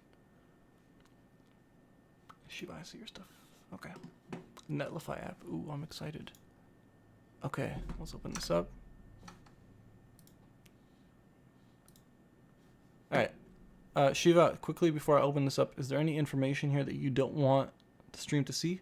If yes, then we probably shouldn't review it on stream. Because I'm not going to go and blur out information. Just letting you know. Why is it bad, though, if the position would be about NLP? Oh, so it's more... I think you hold a lot more value if you put a project about NLP versus saying you learned it on Udemy. Like, I don't think it matters where you got the information. I think it matters that you know it or not. And if you know NLP, or you want to talk about how you know Keras and Python, show that in a project. Can you see mine after? Sure. I'm going to spend all day here if I have to. We'll get all of yours done. Okay, let's open this up. Is my camera blocking? No. Okay. Okay, so Shiva, earlier we talked about, again, I'm being harsh to try and help you guys out. I'm not being harsh to be an asshole. But like, we talked about colors and contrasting. So like, the first thing is the blue and the background here blends in too well, which makes your text look really weird. Whoa. Okay. Anyways, I was trying to highlight your text, but yeah. Okay. So you see how like full stack engineer, you see how the two E's there blend in the background because the background's also really dark? Like there's no contrast. They're very similar colors, so it kind of blends in. Like those things bother people, so I would change that. When it comes to putting a picture on your portfolio or resume like that, I don't do it. I know Josh recommends you don't do it. People like to judge. You can look like my third grade bully, and for that I'm going to resent you and not want to put your resume in the potential hires pile. So I get rid of pictures. I would recommend you do it too. Yeah. I don't think you need to put Shiva's portfolio on the top here. I think we know what this is, especially because the actual like URL is called Shiva's portfolio. I'll say huge props to having two colors in the skills. Wait, where's that? Oh, two colors in the skills? Yeah. So like same thing with that. It's a lot of overlapping colors that don't work together. And like it looks good, but then once you add text and you have to read the text, like right here, it's just it's not bad. Let's just say it could be potential bad practice if someone sees this, and they could be like, well, you know what? If he did this on our company website, we wouldn't like that. You know what I mean? It's just like they like to pick on little things. Because imagine going through 1,000 of these a day. Imagine being HR. Okay, so first thing is I see a lot of reading. I'm going to read through it, but that's just a lot of reading right away off the bat. That's a lot of about me. Currently attend.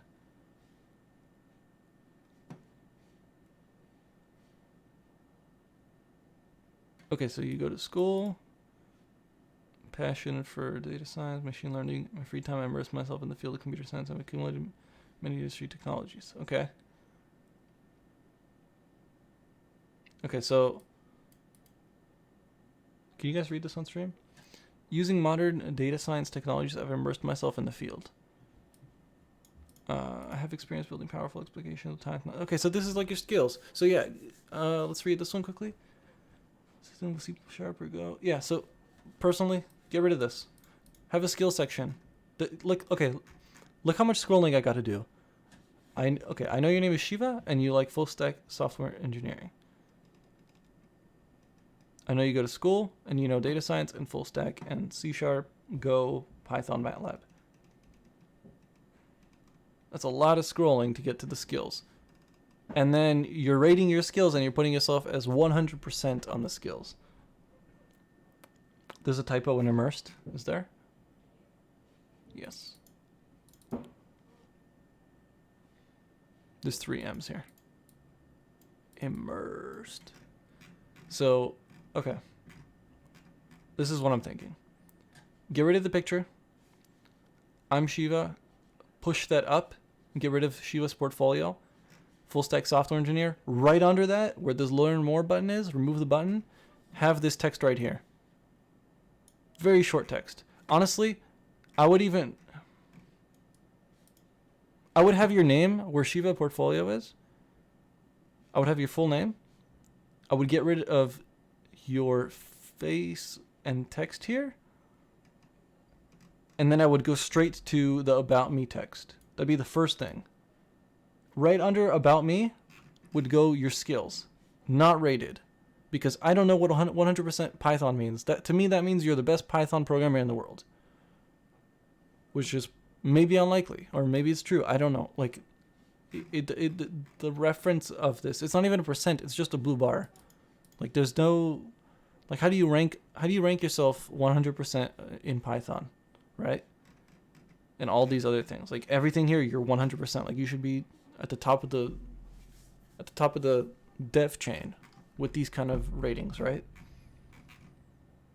You have like strong bold font for Python and all your skills, but then you have like this tiny, like very blended into the background, like web development font here. So like you organize it, but look how much room is being wasted. So skills, I would make them into like 3 sections. You said full stack development, so break it up into front end, back end, and then you can have an others where you talk about skills that might not be necessarily related to web development. If you want to go for machine learning jobs, flip it. So do machine learning, organize it by machine learning stuff, and then have an others, and in the others you would have web development stuff. And then if you were going to a web development job, you would have like front end, back end, and your others, you would have machine learning stuff. You know what I mean? Flip it around depending on the job you're going to.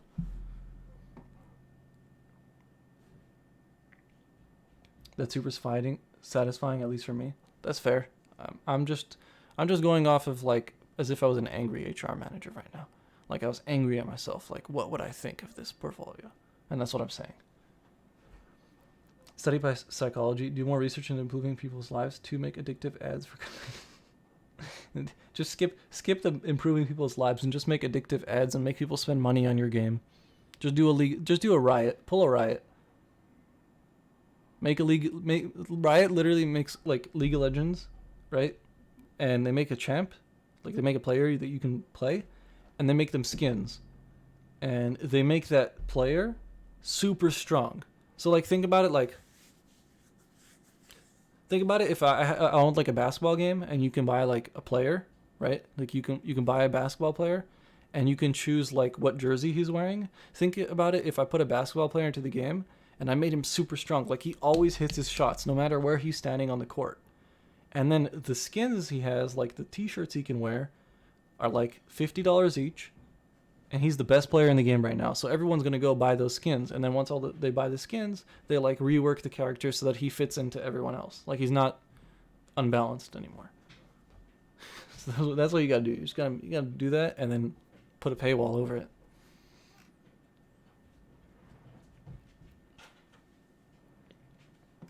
Yeah, Shiva, organize your skills. Like I said earlier, by depending on the type of jobs you go into. I'm sure, I hope at least your resume isn't like this as well. And if it is, then change that as well. This is a lot of scrolling, dude.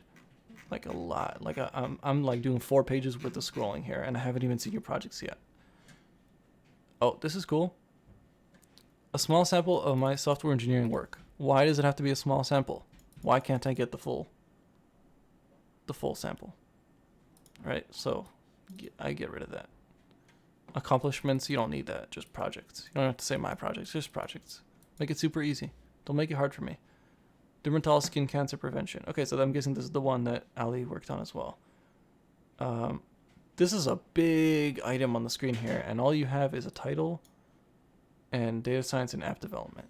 Like, I would just have the whole app description in here. Same thing with here. Same thing with here. This is just a picture of tomatoes. It's not even a picture of your app. This is just a picture of a graph. I want to see a picture of your app. I want to see it working. When I click on it, what happens? It brings me to your GitHub. Okay, how do I see a live preview of this? This one doesn't even link me to anything. This one doesn't link me to anything. This one doesn't link me to anything. That one does. Okay, so you got 1, 2, 3, 4, 5. You got 5 projects on here, and only 2 of them actually link me to GitHubs. I don't even have live examples, so that'd be important. Yeah, you have generic pictures here except for this one. Get rid of those. Put an actual picture of the app. Put something that, like, this looks like a Shutterstock page. Again, I'm not trying to be an asshole. I'm just being critical here of like what I feel. I do like the grid design. I agree. The grid design does look cool. It's different, but there's no information here. Like this picture of like tomatoes, and it's saying detecting disease in tomato plants using machine learning. That's awesome, but tell me more. And then give me 2 buttons, a live example and the code example. I want to see the code for this. There it is. Okay, where's the live example? Or if there isn't a live example, maybe make a short video. Be like, here's a, make a video and have your voice and be like, this is the data, we're going to put it in, and then show me the outcome. Show me how it works. And try to make it simple for someone who, like an HR manager who's really curious about it. Contact me. Again, I wouldn't put a picture. Some people say you do, some people say you don't. But at the end of the day, people do judge. Wouldn't put a picture. It has nothing to do with how you look. Like, to me, it doesn't. I don't care.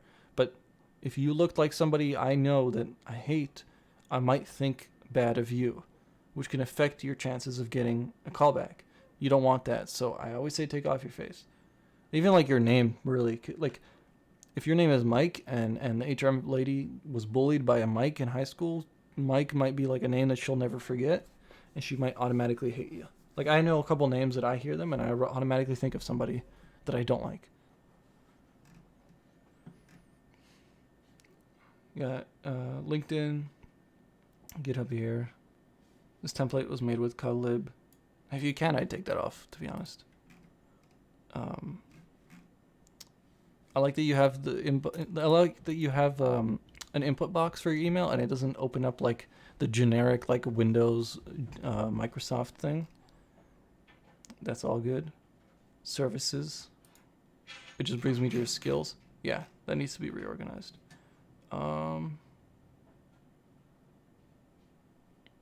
Yes, this is just like links to your different pages, and I'm guessing this scrolls for me. Yeah, look how much scrolling that is. If I want to go from your home to your projects, that's a lot of scrolling. So yeah, clean that up. I think honestly, if you get rid of your picture, get rid of this section except for this about me text, and get rid of this whole skill section and just make it like a super small page, it will be tiny now. Like you'll have compressed this from 10 pages to 2. Sorry, I missed a couple messages. Is this made in Bootstrap? I don't think so. Doesn't look like it.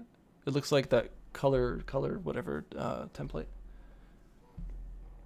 King Coder Shiva, 100%. This looks really good. It's just the little details and organizing. Usually that's what it is. It's just organizing. It's just prioritizing. Like, important information at the top. Don't make it hard for them. You make it hard for them, they're not going to call you back. I do like the sticky nav bar. Yeah, that looks really good. I didn't even realize, to be honest with you. That's actually what most people who study psychology do, and they get paid bank for it. Oh, yeah. It's just like, where's your morals, right? Because morally, for some people, it might be unethical for them, I guess is the word. The few physics jobs I applied to had a 23-year-old psychology graduate evaluated my physics. Yeah, dude, age doesn't matter. Age does not matter at all. It's just, usually age is an indication of some things, right? You can have 30 years of experience if you're not 30 years old. But you could have a big number still. You could have 10 years, maybe even more. How long do HR like at one resume? Honestly, that's a really good question, and I don't know. Maybe if Josh is here, he can ask the HR lady, the consultant. Maybe she can give us a good number on that. But I'm assuming maybe 5 to 10 minutes. Honestly, like, we're going deep here, but like, if I was like actually looking through it, 5 minutes maybe. Make the footer background full width.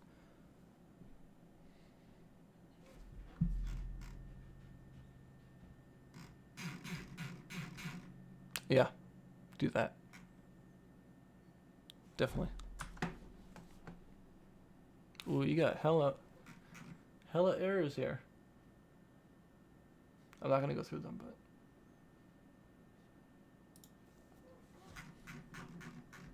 oh my god, imagine this on mobile. Like, again, I'm not trying to be an asshole, I'm just being realistic here. Imagine on mobile going through this. That's a lot of scrolling, man. Like, here, let's pretend this is my finger.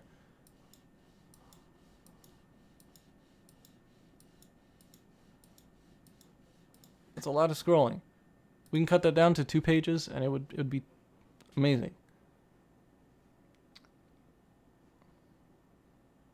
Okay, sorry, I missed a couple messages.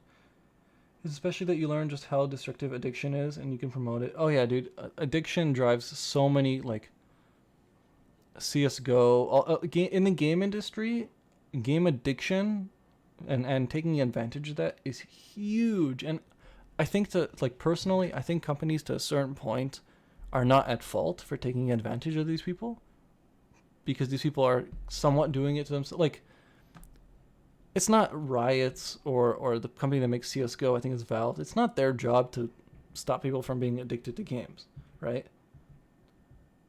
I think there's a line. There's a line of like, how far in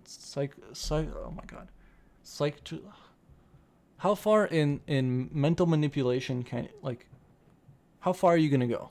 Where's that line? That's what people don't know. CS:GO gambling, yikes man, amount of child gambling. Yeah, so like CS:GO gambling, they pushed it too far for me. Like, where they got children involved. Like, I knew a kid that lost, like, his parents told me he lost like $700 on that game.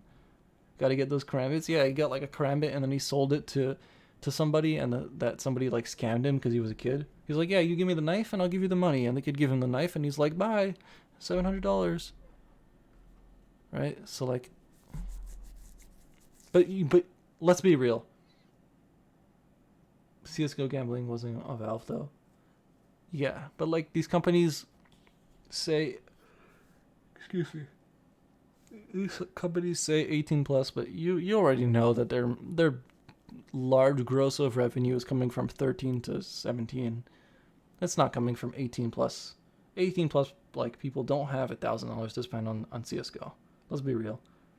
I mean, they do, but they're not gonna be as risky as a 14-year-old with, you know, a birthday gift card for Valve points or Steam points or whatever. Like, it's not the same market. All right, I think we got one more, right? Is it Jackie? Jackie, are you the last one? looking through the messages.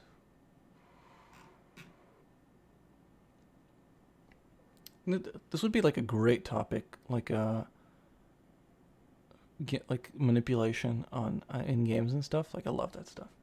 I love talking about this stuff. Mike, am I ready to get hired at Fang? I think this is a Fang level portfolio when it comes to design, but when it comes to organization of everything, not yet.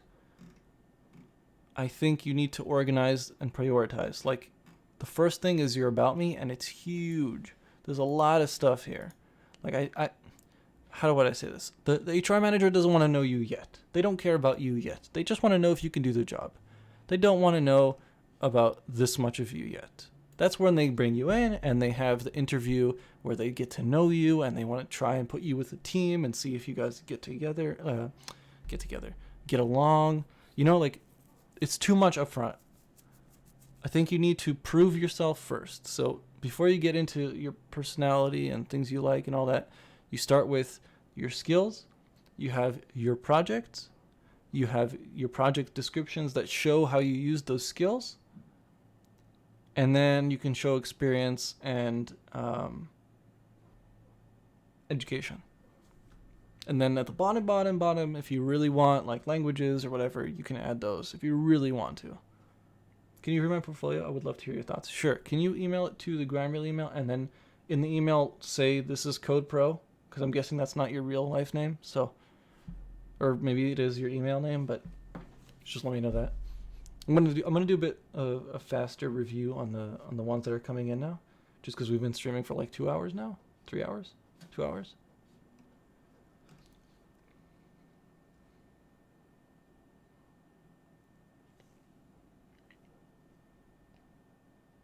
We should get the dog in here to review. What do you guys think? Dog reviews portfolios? Let me see if I can get her in here while you send in your email.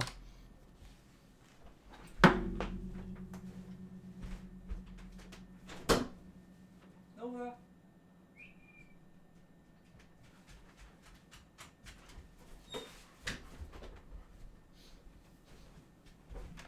Dog reviews portfolio streams? What do you guys think?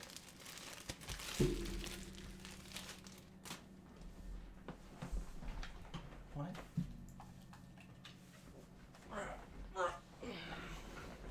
Alright, dog. You're reviewing some portfolios here. No, right there. Right there. What do you think?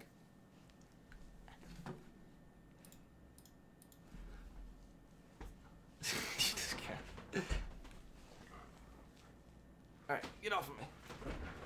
Get out of here. I tried. I guess she's not interested. I'm sorry.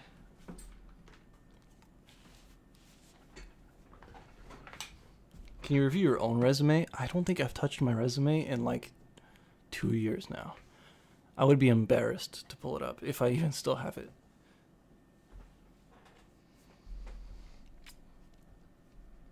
No, my resume was like good. Like I sold myself well, but there's a lot of things now that I know that I wouldn't do then, you know? Also, I don't really want to leak information of where I worked at and stuff like that. Not because I don't think 99% of the people would do anything, but there's always that 1% person that would do stuff. What up, Donald? How's it going, man? We've been streaming for 2 hours now. We're waiting on, I think, one more resume, and then we're going to end the stream. It'd be very valuable to know what you would change. How about this? I'll find it, and either I'll bring it to the next stream, or I'll make a video about it and post it on this channel. But I have to find it, because I've switched 2 computers since then. So it's definitely not on this computer. Maybe it's in my email somewhere. I'll go take a look at that.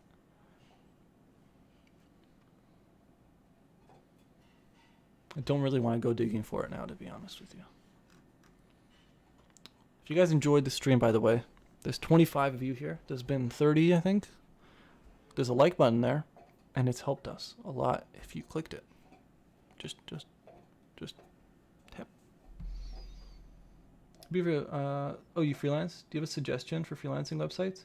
So when I freelanced, I didn't use a freelancing website, or I tried to, like Fiverr and all that, but I couldn't do the prices that other people were doing for. Like, I don't live in the same country as some of the people that were on that site. Like, some people live in countries where they're, where monthly rent here is their salary there. So you can't compete on those sites usually. What I did, I got like 2 clients, I think, in the time I was freelancing, and I just found them through connections. Like, one was like, I knew my mom had a friend who worked in tech, and I asked her if I can get in contact with him, and then he had somebody that he knew, and then that guy needed a website, and I was like, sure, and it ended up being like a WordPress website, and it was fine, and we did that, and it worked. Yeah, so like, it's just kind of like finding people through your current connections, or going out of your way to ask people if they need a website. A nice thing you could do is take a cheaper client and use them to leverage more clients. Like, if you know somebody who has a restaurant and has a bunch of other friends who have restaurants, go to him, be like, I'll give you a great deal. And then maybe when we're done, if you enjoyed my service, you can recommend it to your friends. Or it's not your friends, sorry, your other associates or something like that. You'd put in more professional terms. I was getting ready to make that video for you about time-lapse tooling. My freaking cat knocked out one of my monitors on the floor. Oof. I can somewhat relate to that. I've had a couple of those moments. Like, I get like a nice glass of icy cold water and I put it on my desk, and my dog was like, "What is that?" And she jumps on the desk and just like knocks it over, all over my keyboard and everything. And then, you can't tell them like bad dog or anything. Most of the time they don't even realize.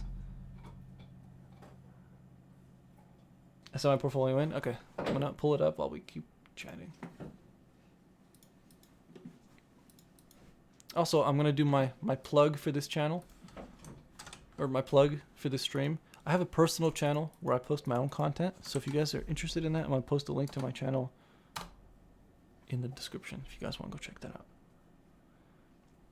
What do you do for work now? Mostly grind reel content, my own content. Just working on all this stuff takes pretty much most of my time. Like, there's days where I'll work like 12 hours and there's days where I'll work like 2 hours, but yeah, it's a lot of work on this grind reel stuff. Editing the streams, making the videos, working on some stuff that I'm not gonna talk about yet, but all this stuff takes a while. I would consider this work, to be honest, even though it's not making money right now. This is work. It's a 2-hour stream.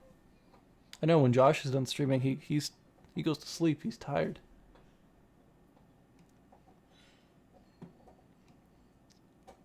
Yeah, totally. I learned a ton.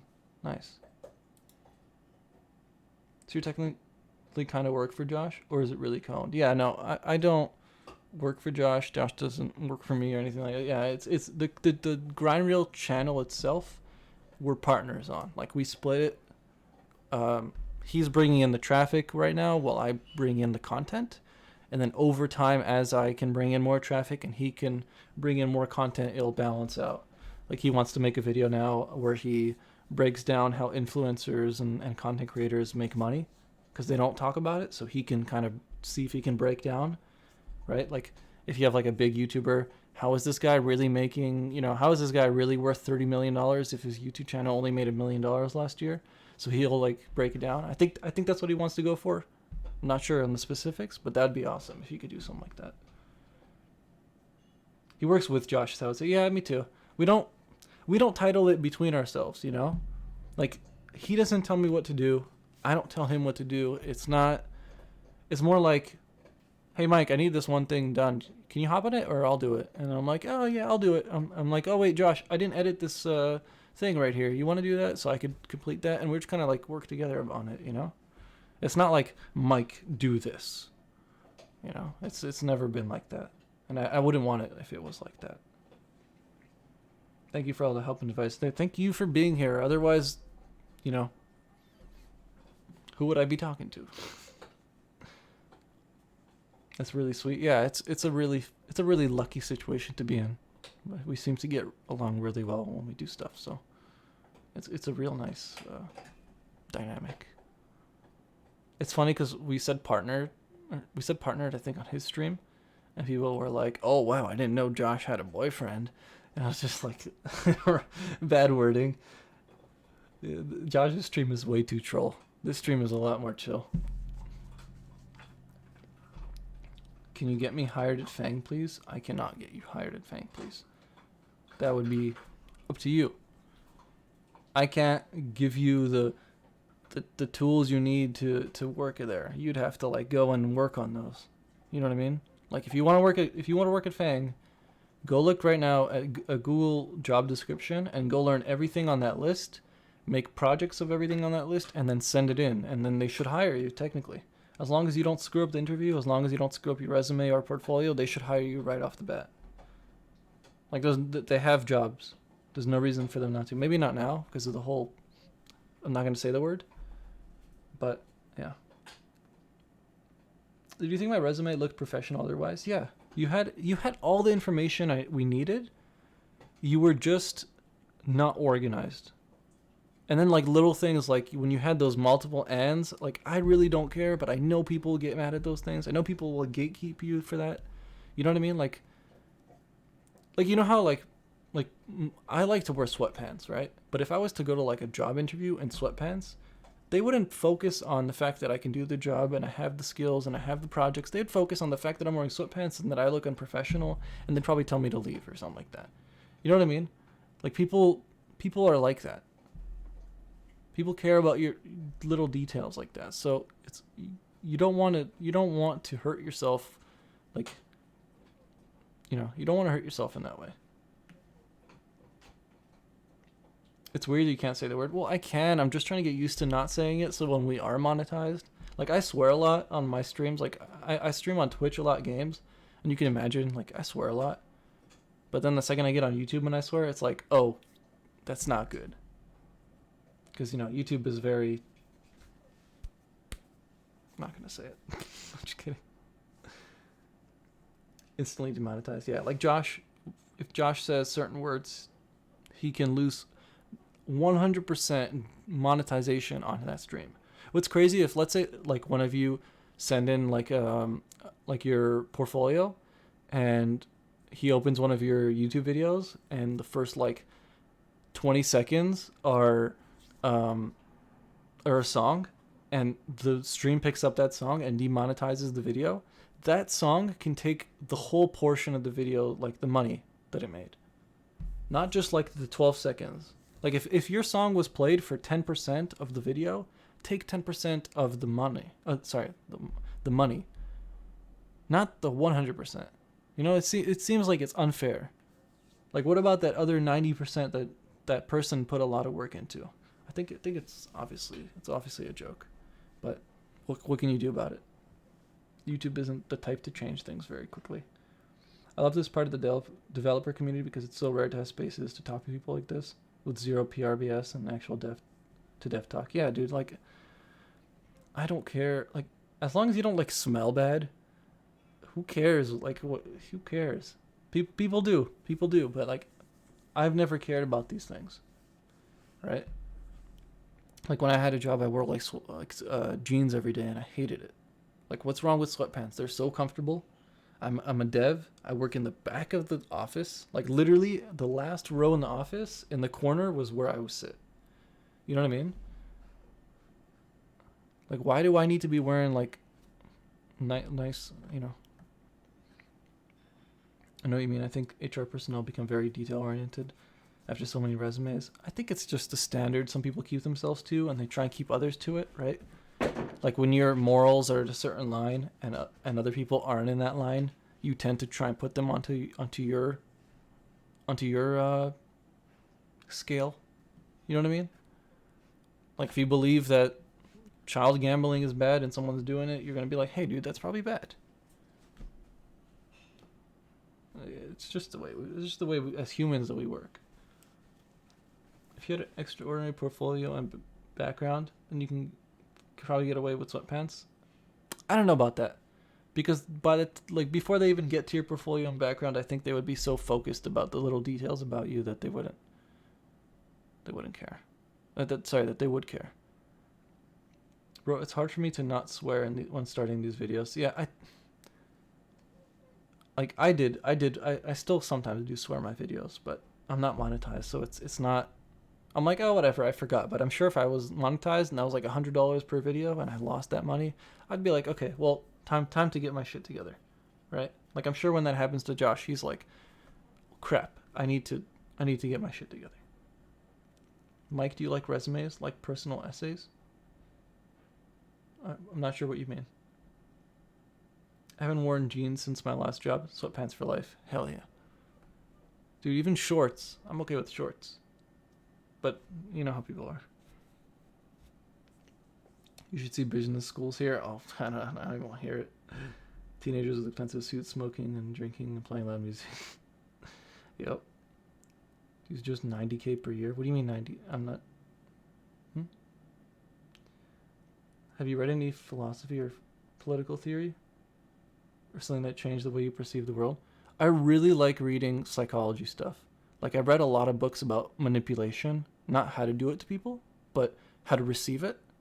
Like, a lot of time, like, I don't want to go into details, but I read a lot of books about manipulation, like psychological manipulation and human behavior, and like why we do certain things and why we act certain ways, and then try and figure it out from there.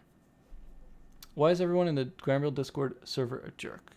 I'm not sure what you're referencing to, but if there's an issue, you can always DM an admin. You can DM me with whatever issue there was, and I can try and help you. I think there's some nice people, some people who are a bit stricter on the rules. Not related, but Josh, Rich Dad Poor Dad, is a guy who promotes pyramid schemes, so I encourage you to stop promoting him. I don't think Josh is in here anymore, but maybe he can give you more insight on that book. I have it. I haven't finished it though, so I'm not gonna judge it yet. Ever done Carl Jung's dream theory stuff? No. What is that? Don't do it at everyone. Why are you a jerk though? That's pretty funny. Yeah, some people come in and they're like at everyone, and then one of our mods, Mousy, is like, so you just tried to ping 19,000 people. Was it worth it? And he warns them and they get mad. We've had those people who come in and they're like, they just, instead of just accepting that they made a mistake and no one really cares, they push and they keep making like comments and remarks about it, and it's just like it's not going to go well for you. All right, sorry. I think we missed a couple resumes. You guys sent them in. Remember, Jackie sent one in, and we totally moved on. Let me see if I can pull it up. If not, we'll do it on the next stream. First thing, Jackie. I don't see. Is it Jackie T? If you're still here in the stream, Jackie, is it Jackie T? TEA? Carl Jung is a famous psychologist who made the Myers-Briggs personality test and much more. Besides his big books, I don't like those tests, because like I find I'm part of like there's like a little bit of everything that matches you, you know. Like a lot of these personality tests are like, even though they have a spectrum, they're still very like one type of person. Like the INTP, I think, is one of them. Like you have to fall within those rules. Like, why can't you be like INTP and INDD and INPP and like all these different ones? Why can't you be a bit of everyone? Why do you have to be like one? You don't have to, but that's what, to me, it's like you can be more than one. All right, so it is Jackie. I'm gonna open it up. Oh, I almost leaked. Almost leaked the email. Whoa, this is cool. Okay. Let's open it up.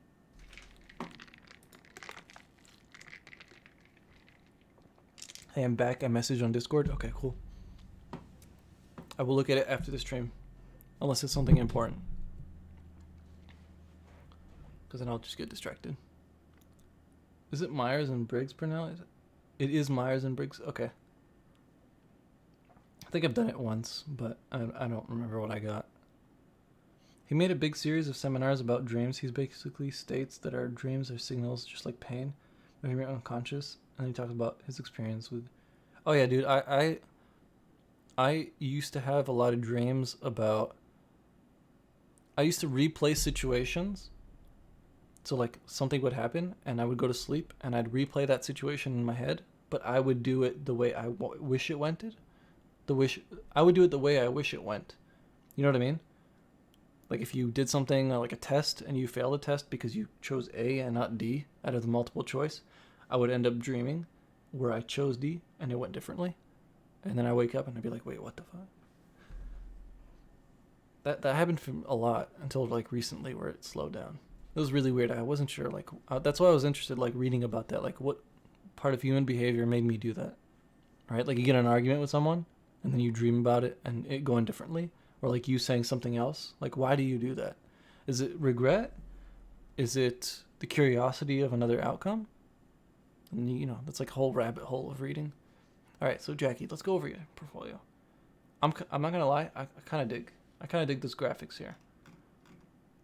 It looks really cool. Like it fits really weirdly. One thing that everyone should take a note from here is contrasting colors. White and blue contrast well, so there's no issue here. If it was black text, it probably would have been annoying. This is pretty cool stuff. Okay, so home projects. Hi, I'm Jackie. I'm a software developer student. Sorry. Software development student. Check out my projects. I would get rid of check out my projects. I would say, hi, I'm Jackie, full stack software developer. I would go straight to giving you the title. I don't think you need to say you're a student. You can say you're in school, but you can just call yourself a full stack developer. You might not feel like you are, but if you know the things or you're learning the things, you could just say it. There's no law that says you should go to jail because you call yourself a full stack developer and you're still in school. You should be fine with that. So I would just do that. Especially when you're going to a job. Let's check out your projects. Okay, first thing. This project here is like on this box that in the background like blends with, like this blue on the side here. It's kind of tricky on my eyes. It feels like a lot of lines. I would get rid of that design-wise. Again, this is personal preference.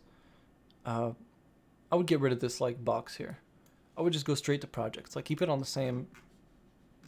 Like it feels like there's a page on top of a page, like a div on top of a div, because you have like a drop shadow here and some background that overlays behind it. It makes it feel like the project is in front.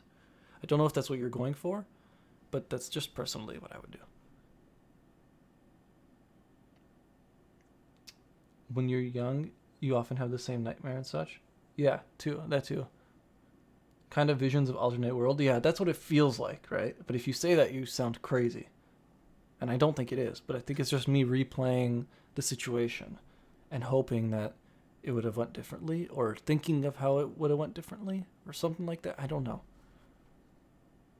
Jackie T used to work at McDonald's, so you could work at McDonald's and still be a software engineer. I just personally, it was bothering me that this was like a page on top of a page, because like these have lines already, and it just made it a bit confusing at first. But yeah, it looks fine. This is cool. A lot of people like to do this where you put your mouse over it and it enlarges itself. It's kind of annoying because like I don't know. Again, this is personal preference, but I don't do this on my things. I like that you put a note. Heroku site may take time to connect. That's awesome because Heroku is annoying and it does do that, and people should know. Again, I don't know if this is possible, but maybe make that a clickable link to a page where Heroku explains why it takes so long to start up. If there's like a page explaining it, or like a thread somewhere, you click on this and it directs you to like a place where it explains it more in detail. Like if I was an HR manager and I didn't know what Heroku is, and I was like, what does that mean? And I clicked on it and it took me to a place where it was explaining it. That could be cool. That's just an idea. I love that you put the skills here. I don't think anyone today has done that. Or no, sorry, Ali did it, but only after the second review. So you have the name, real-time polling application. Awesome. It's made with JavaScript, React, and Angular. No, sorry. No. See, that confused me. No, you're polling. Okay, I see. You're polling for the difference between how much these are used or something like that. I don't know if this would make more sense if you had it listed like this, where like it was Angular, JS, and React, and then it had an equals, and then there was like a square that was red, and there was a square that was yellow, and a square that was blue. I don't know if it confused me because I thought those were the stack you used to make this, and then I realized no, it's not. It's just this. Yeah, that was like my genuine reaction to it, so I don't know if that means anything. Let's visit the site. Let me clear this.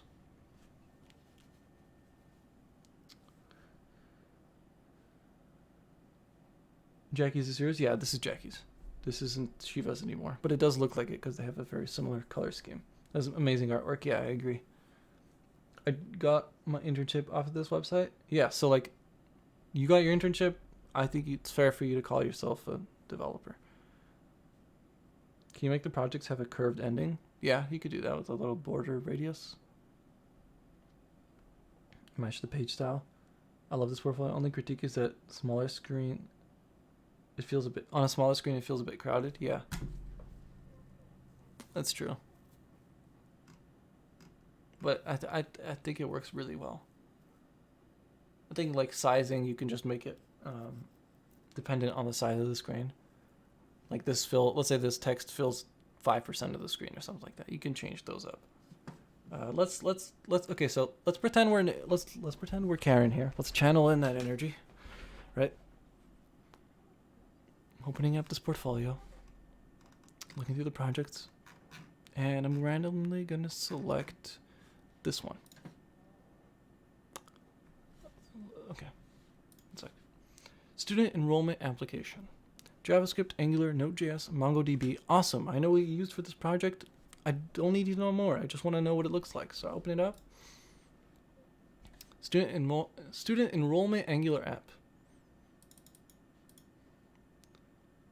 So this is an assignment. List of students. Oh, that's a lot of information to leak. Feature currently unavailable. Okay, wait, so what is this?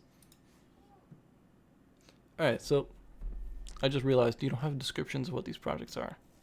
So maybe that could be something you can add. I have an idea. Remove this enlarging text, mouse over text. Sorry.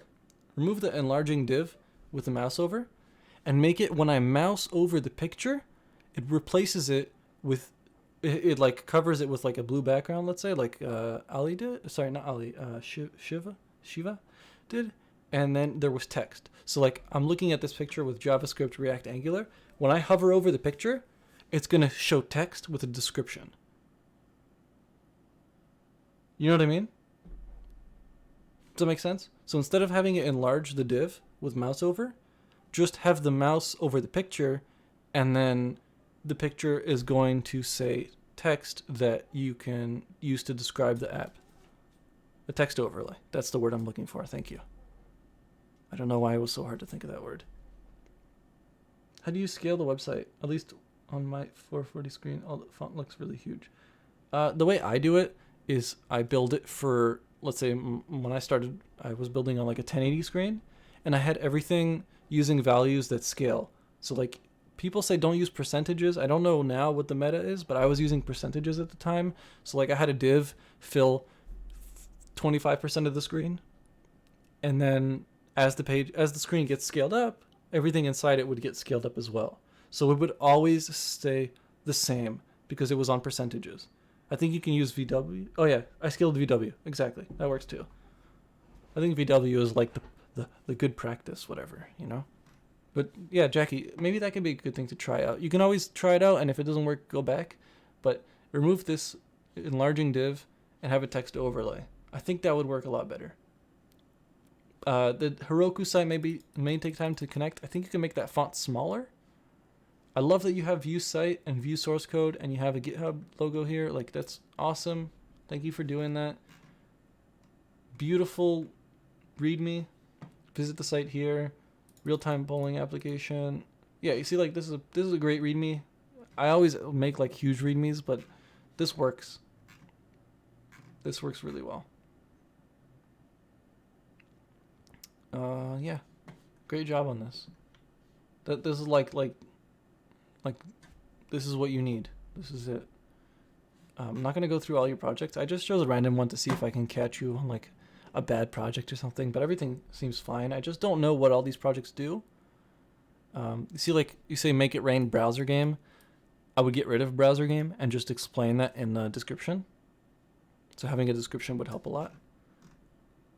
No live. Okay, so no live demo available. Show me a video. Make a video. Go on YouTube. Screen record yourself with OBS. It's a free program. It works super. It would work super easy. Ooh, Arduino stuff. I want to see what that is. I love Arduino stuff. I have like I showed it to the stream earlier. I made a Roomba mod. So like, you know what Roombas are? You guys know what Roombas are, right? These things right here. Right? Little vacuum cleaner robots. So Roombas, their job is to clean. And I thought it'd be hilarious if I made a Roomba that made the room dirtier. So instead of cleaning the room, it would roam around and just make the room messy.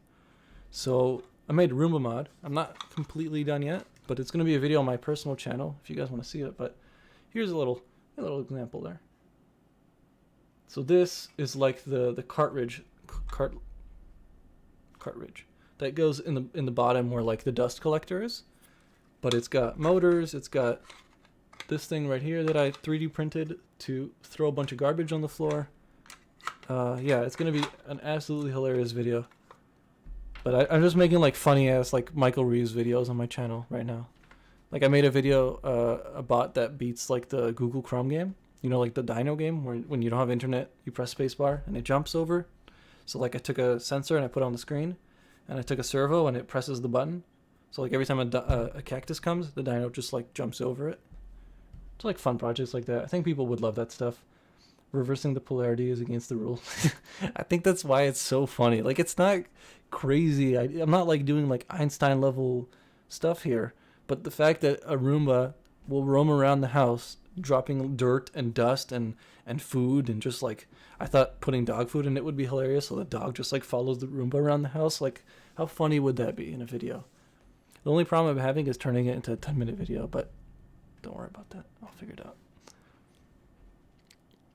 I wonder if my Pathfinder app looks good on your screen. Let's look.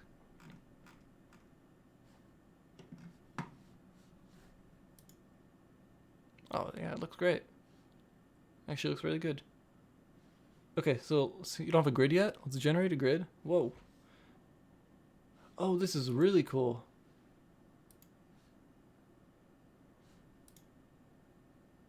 Oh, so you're just doing algorithms here. That's super cool. That's really cool. I'm not joking. Like, I love these stuff. Except I think I screwed up the grid. Or wait. Yeah, okay. So there is a bit of an issue here of scaling. See that?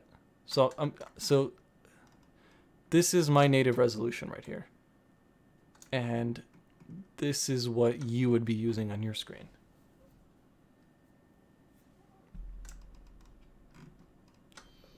You can make it a 2-part video. Well, no, the issue is getting it to 10 minutes, not reducing it to 10 minutes. I want to make it funny and entertaining, but I don't want to spend the whole video showing code. I want it to be very quick. Like, what I've been doing is like, I built this and I built that, and I had to get them communicating, so I used code. And then I show the code quickly, and then I'm like, all right, over with that. And then I move on to the next step. I want to focus on the mechanical part. I think that's the fun part. Like, I 3D printed something. I spent hours 3D printing this thing, and when it came out, everything fit, but I had to make so many modifications that now it just looks like a mess. Like, it's got like cracked parts on the side, and it's just like ripped apart. So I thought that was like a really funny portion of it, like printing something beautiful and then literally just smashing it to pieces. That print took like 17 or 18 hours.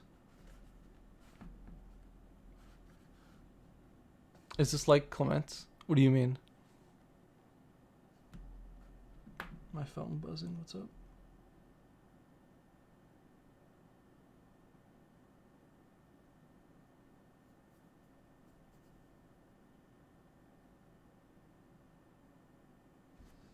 All right.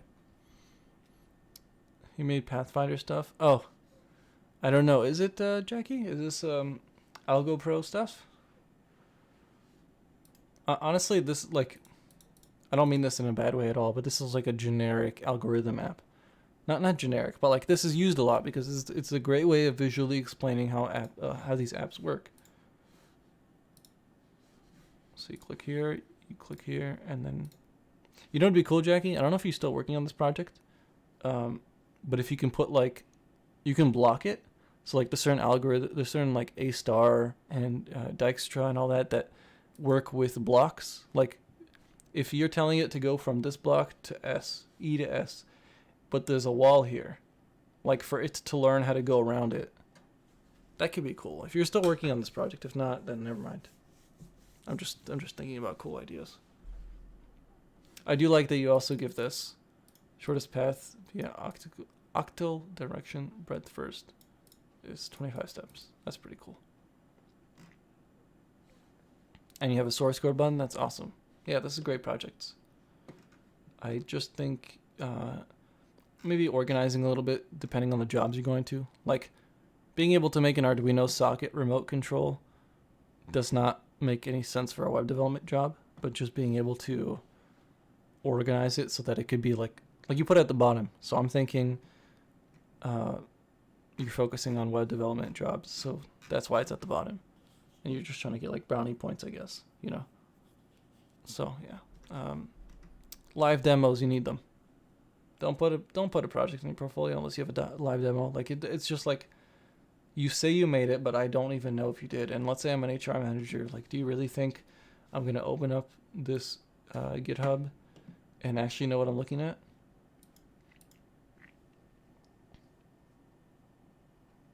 Hopefully some people see this video still at the end because it's 2 hours. Maybe I'll make a stream highlight of this. That could be a good idea. I'll put in the demos. Yeah, I think the demos will help you a lot. Like Discord bots are cool, but people don't really understand what they are. So what you can say, maybe if you want to be a little sneaky, Slack/Discord bot, and then the HR manager knows what Slack is, probably doesn't know what Discord is, and then you could be like, oh yeah, so you know the bots you have in Slack, it's just like that, and you relate it to them. I'm gonna leave it there, but that's up to you. If they ask if it's on Slack, be like, no, I made it functional on Discord right now. Slack requires some other things that I'm currently working on or something. Moral line, that's where you go with. I'm not saying lie. I'm just saying relate it to them. Because I know people don't know what Discord is. Boomers don't know what Discord is. Even like millennials don't know. Some millennials don't know. Ooh, okay. We didn't get to the bottom. I thought we were at the bottom. Yeah. This is cool, but no bueno. Skills, then projects. And the way you organize your skills here is cool and all, but I don't know. Like, look, okay. If I want to know if you can do React, look how much I'm going to have to be looking through. Does she know React? Does she know React? Does she know React? Does she know React? Oh, yeah, she knows React. Does she know how to do UI design? Does she know UI design? Oh, yeah, she does. She knows Adobe XD. See what I'm saying? There's a lot of work to get there. And of course, they like if they want UI, they'll go to user interface. Like they're not gonna be dumb like that, but you can assume they are. Like organize this in a way. Isn't Jackie? Oh, I'm sorry. Excuse me. I didn't even think about that. I'm sorry. I just went off the top of my head. You want to organize it in a way where they don't have to dig for your information. Like don't make it hard for them. It's like you're playing with them, right? Not the first time, no worries. Yeah, I mean, there's no face to it, and it's just a name, so yeah. But, yeah, organize it. Have it set up like, who was it? I'm forgetting the name. I think Ali did it. Ali did it, but he didn't organize his. Ali had, like, all the skills and, like, a little, like, thing like you did. He had it actually exactly like you did. See, like, look how much scrolling I'm doing. He had it set up exactly like you did here, like JavaScript, Node.js, MongoDB, but he didn't have it organized. Someone's thinking about girls all day. Oh, totally.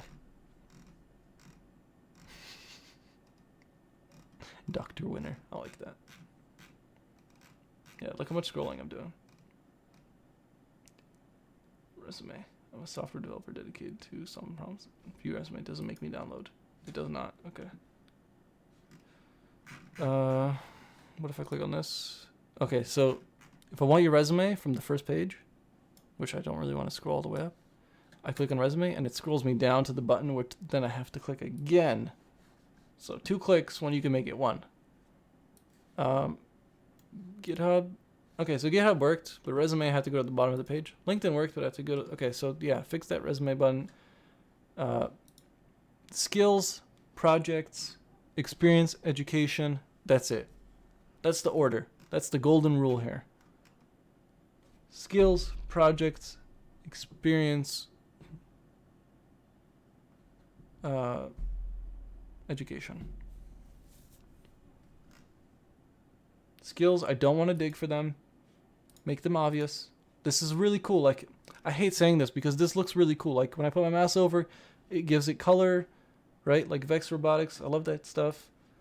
Look at this. When I go over the Android Studio logo, it colors up. Like, that's freaking awesome. But it just doesn't fit this the way it needs to work. It's really, like, that's really cool right here. Like, I'm putting my mouse over and it's going pink, orange, blue. Like, that's awesome. But no, it's a guy, but I said G. Yeah. This is open source, Jackie. One of my friends needed a portfolio of it. What? This has some work to be done. No, I just spent 4 days crying over CSS. Relatable. Relatable. That was literally me. Or I'm like, even now I still make a lot of mistakes where it's like I make a spelling mistake. How do you host this? GitHub Pages? Yeah, GitHub Pages is free. Plus you can link it to a domain. So he has it set up as jackiet.com/ whatever page you're on. You can use Netlify, you can use Heroku, you can use GitHub Pages. GitHub Pages will not give you a backend though. So GitHub Pages is strictly landing pages or portfolio sites where you don't actually need any backend functionality. CSS crying over style sheets? Yes. Yes. I can't wait till CSS is automated with machine learning. I can't wait. Everything looks super big on my 27-inch 1440p. What resolution, like what scale are you at? Like if you click Control scroll wheel and you look in the top right, I'm at 100% here. So it's very possible that it is squished. Yeah. Yeah, it is pretty squished. Anyways, I think Jackie understands.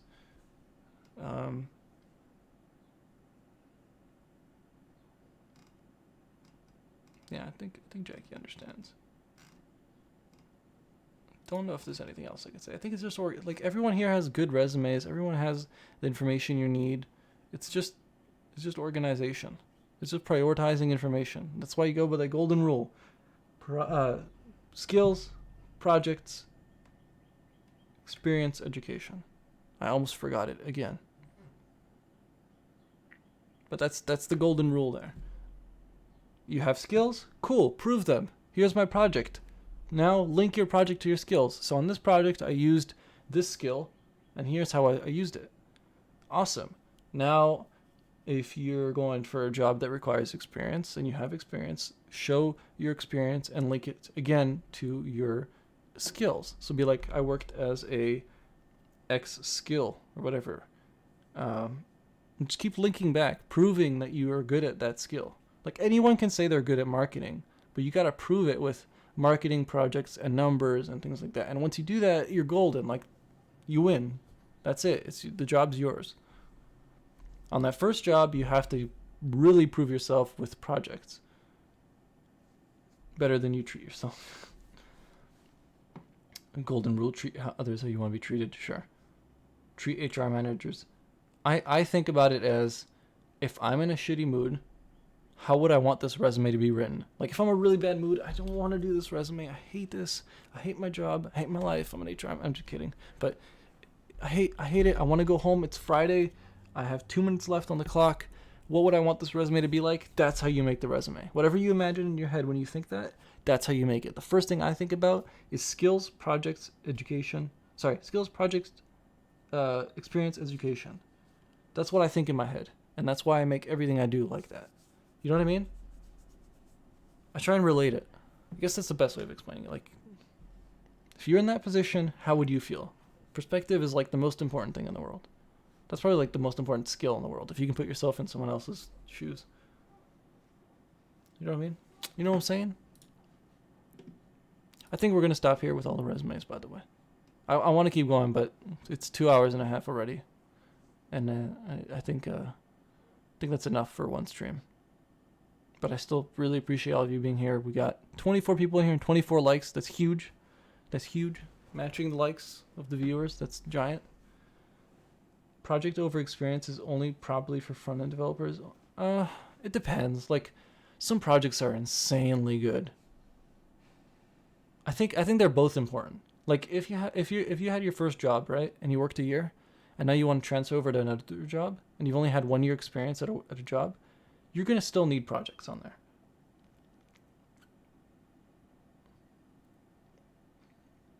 How do I get experience like I never worked with someone, like for someone? So remember how earlier we talked about free projects or free jobs? You remember how we talked about free jobs? Like, like I said, if I was to do something for free, I would probably make myself something that I'm very passionate about versus making something I'm not passionate about for free. Like I said, I would make myself like a tool for like gaming versus working on someone's website for free, right? So like one of the guys in the Discord, and I don't think he's there anymore, but Wolfie built a professional gym site where you had registration, you had payments, you had absolutely everything. Like, he was actually building it for a business, but the business never existed. But he never said that. He just said, here are my freelance projects, and he sent them like 5 of those, like fully built gym site, let's say fully built restaurant site, fully built like business site, like one for each like thing you can imagine. And he got a job for a ridiculous amount of money at like 18 years old. Because he made it perfect. He sold himself perfect. He put the skills, he put projects, and he said he freelanced them. When he freelanced them, just the company wasn't like real. And then, yeah. It's like, if you want experience, make yourself projects as if you're actually doing it for somebody. If you can't get somebody to do it for, do it for yourself. You need a site for something, you could do it yourself. That's what I would do. Some people are like, you know what, that's not, you're not being honest or whatever, but I'm not going out of my way to lie. I'm just doing a site for myself and my business or whatever. Is it possible to learn MVC without JavaScript? Yeah. Just pick another language. There's other ways of doing front end without writing JavaScript. It's just not good. Like Python, C#, and Ruby off the top of my head all have a way of making dynamic pages without writing JavaScript. Or yeah, like in Ruby you have something called ERB, which is embedded Ruby, where you write Ruby logic with HTML, and then you send it to the front end, and Ruby will convert it to JavaScript. Python has this, and so does C#, but it's not as good as using something like React or something. That's for the view part. The model and the controller is done in the back end, so you can do that with anything else. You can use C#, Python, Java. Yeah, you can use whatever you want. It's just for the front end, JavaScript is currently one of the only languages that you can use, unless you use something else. I can think off the top of my head. One thing I've seen people do is build a front end with WordPress and do the back end themselves, or the other way around. They built the front end and they connected it to a WordPress service, which sounds really cool. Like, I think that's how I would do it. I think I would build the front end for like freelance. If I was freelancing for a business, I would build the front end myself and do the back end with like WordPress or something. Have WordPress deal with all the database stuff and all the tools you can use with WordPress. Like, have it deal with that. and then just focus on building the nice, beautiful front end for that business. Like for freelance, do we need a portfolio like Fiverr, Upwork? Not really. You kind of like a resume stuff. You pretty much like a resume, but you put it more like, instead of you trying to get a job, instead of you trying to get hired, you're trying to sell your service. So you need to focus it a bit more like a business. Like, my name is Siberian College, and I am trying to sell you the service of making you a professional website for your business. I will help you. You always have to say what you're going to do for them. So like, why would they pay you money for you to build them a website? So you'll have to upfront say, me building you a website and maybe building you a scheduling page where you can schedule yoga appointments will help you land more clients, because you don't have to you don't have to be on the phone all day. You can only, let's say it's a yoga center, right? Or a gym. You can only talk to one member at a time on the phone. But if you build a website, you can log a year worth of clients within 10 minutes, as long as your service can handle it, right? That's why it's like, companies as they grow need to work on scaling. Like, a lot of retail companies have this issue. And that's the problem about like in-person stuff, like sales. Like, let's say you own a business where you sell clothes and 2 employees say they don't want to show up. How do you do the job of 3 people? You have to scale things. You have to try and, automate things. Because a robot will be much more, will be there more often than somebody like a physical person. Josh's stream is about to start. It's very possible.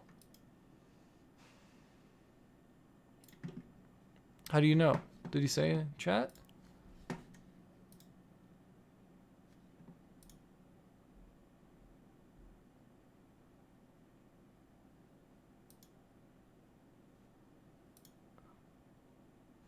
Did he say in chat he was about to start?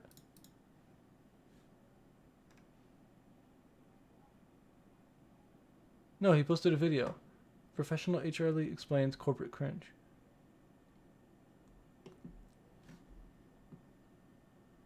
Or is it a stream? It is a stream. Okay. So you know what? We're going to end on here. All of you head to Josh's stream and tell him we're here from Mike's stream. Do that for me. Because I'm going to be like, hey, Josh, I gave you all your viewers. You're welcome. I'm going to troll him, all right? So, yeah, if you can, do me a favor. Like the stream. I'm going to post one more time. I have a personal channel. You might be interested in the content that I'll be posting there in the future. So maybe, subscribe there. Yeah, if you guys are interested in any kind of content, I really like doing a lot of stuff on my channel. Like we did today. We talk about psychology and all that stuff. So, yeah, that's awesome. Thanks for being here, everyone. Thanks, Andre, Kent, Siberian, Hing, Dr. Winner, everyone here. Yeah, go hit up Josh's stream and troll him. Be like, I'm here from Mike's stream. And yeah, I'll see you guys soon.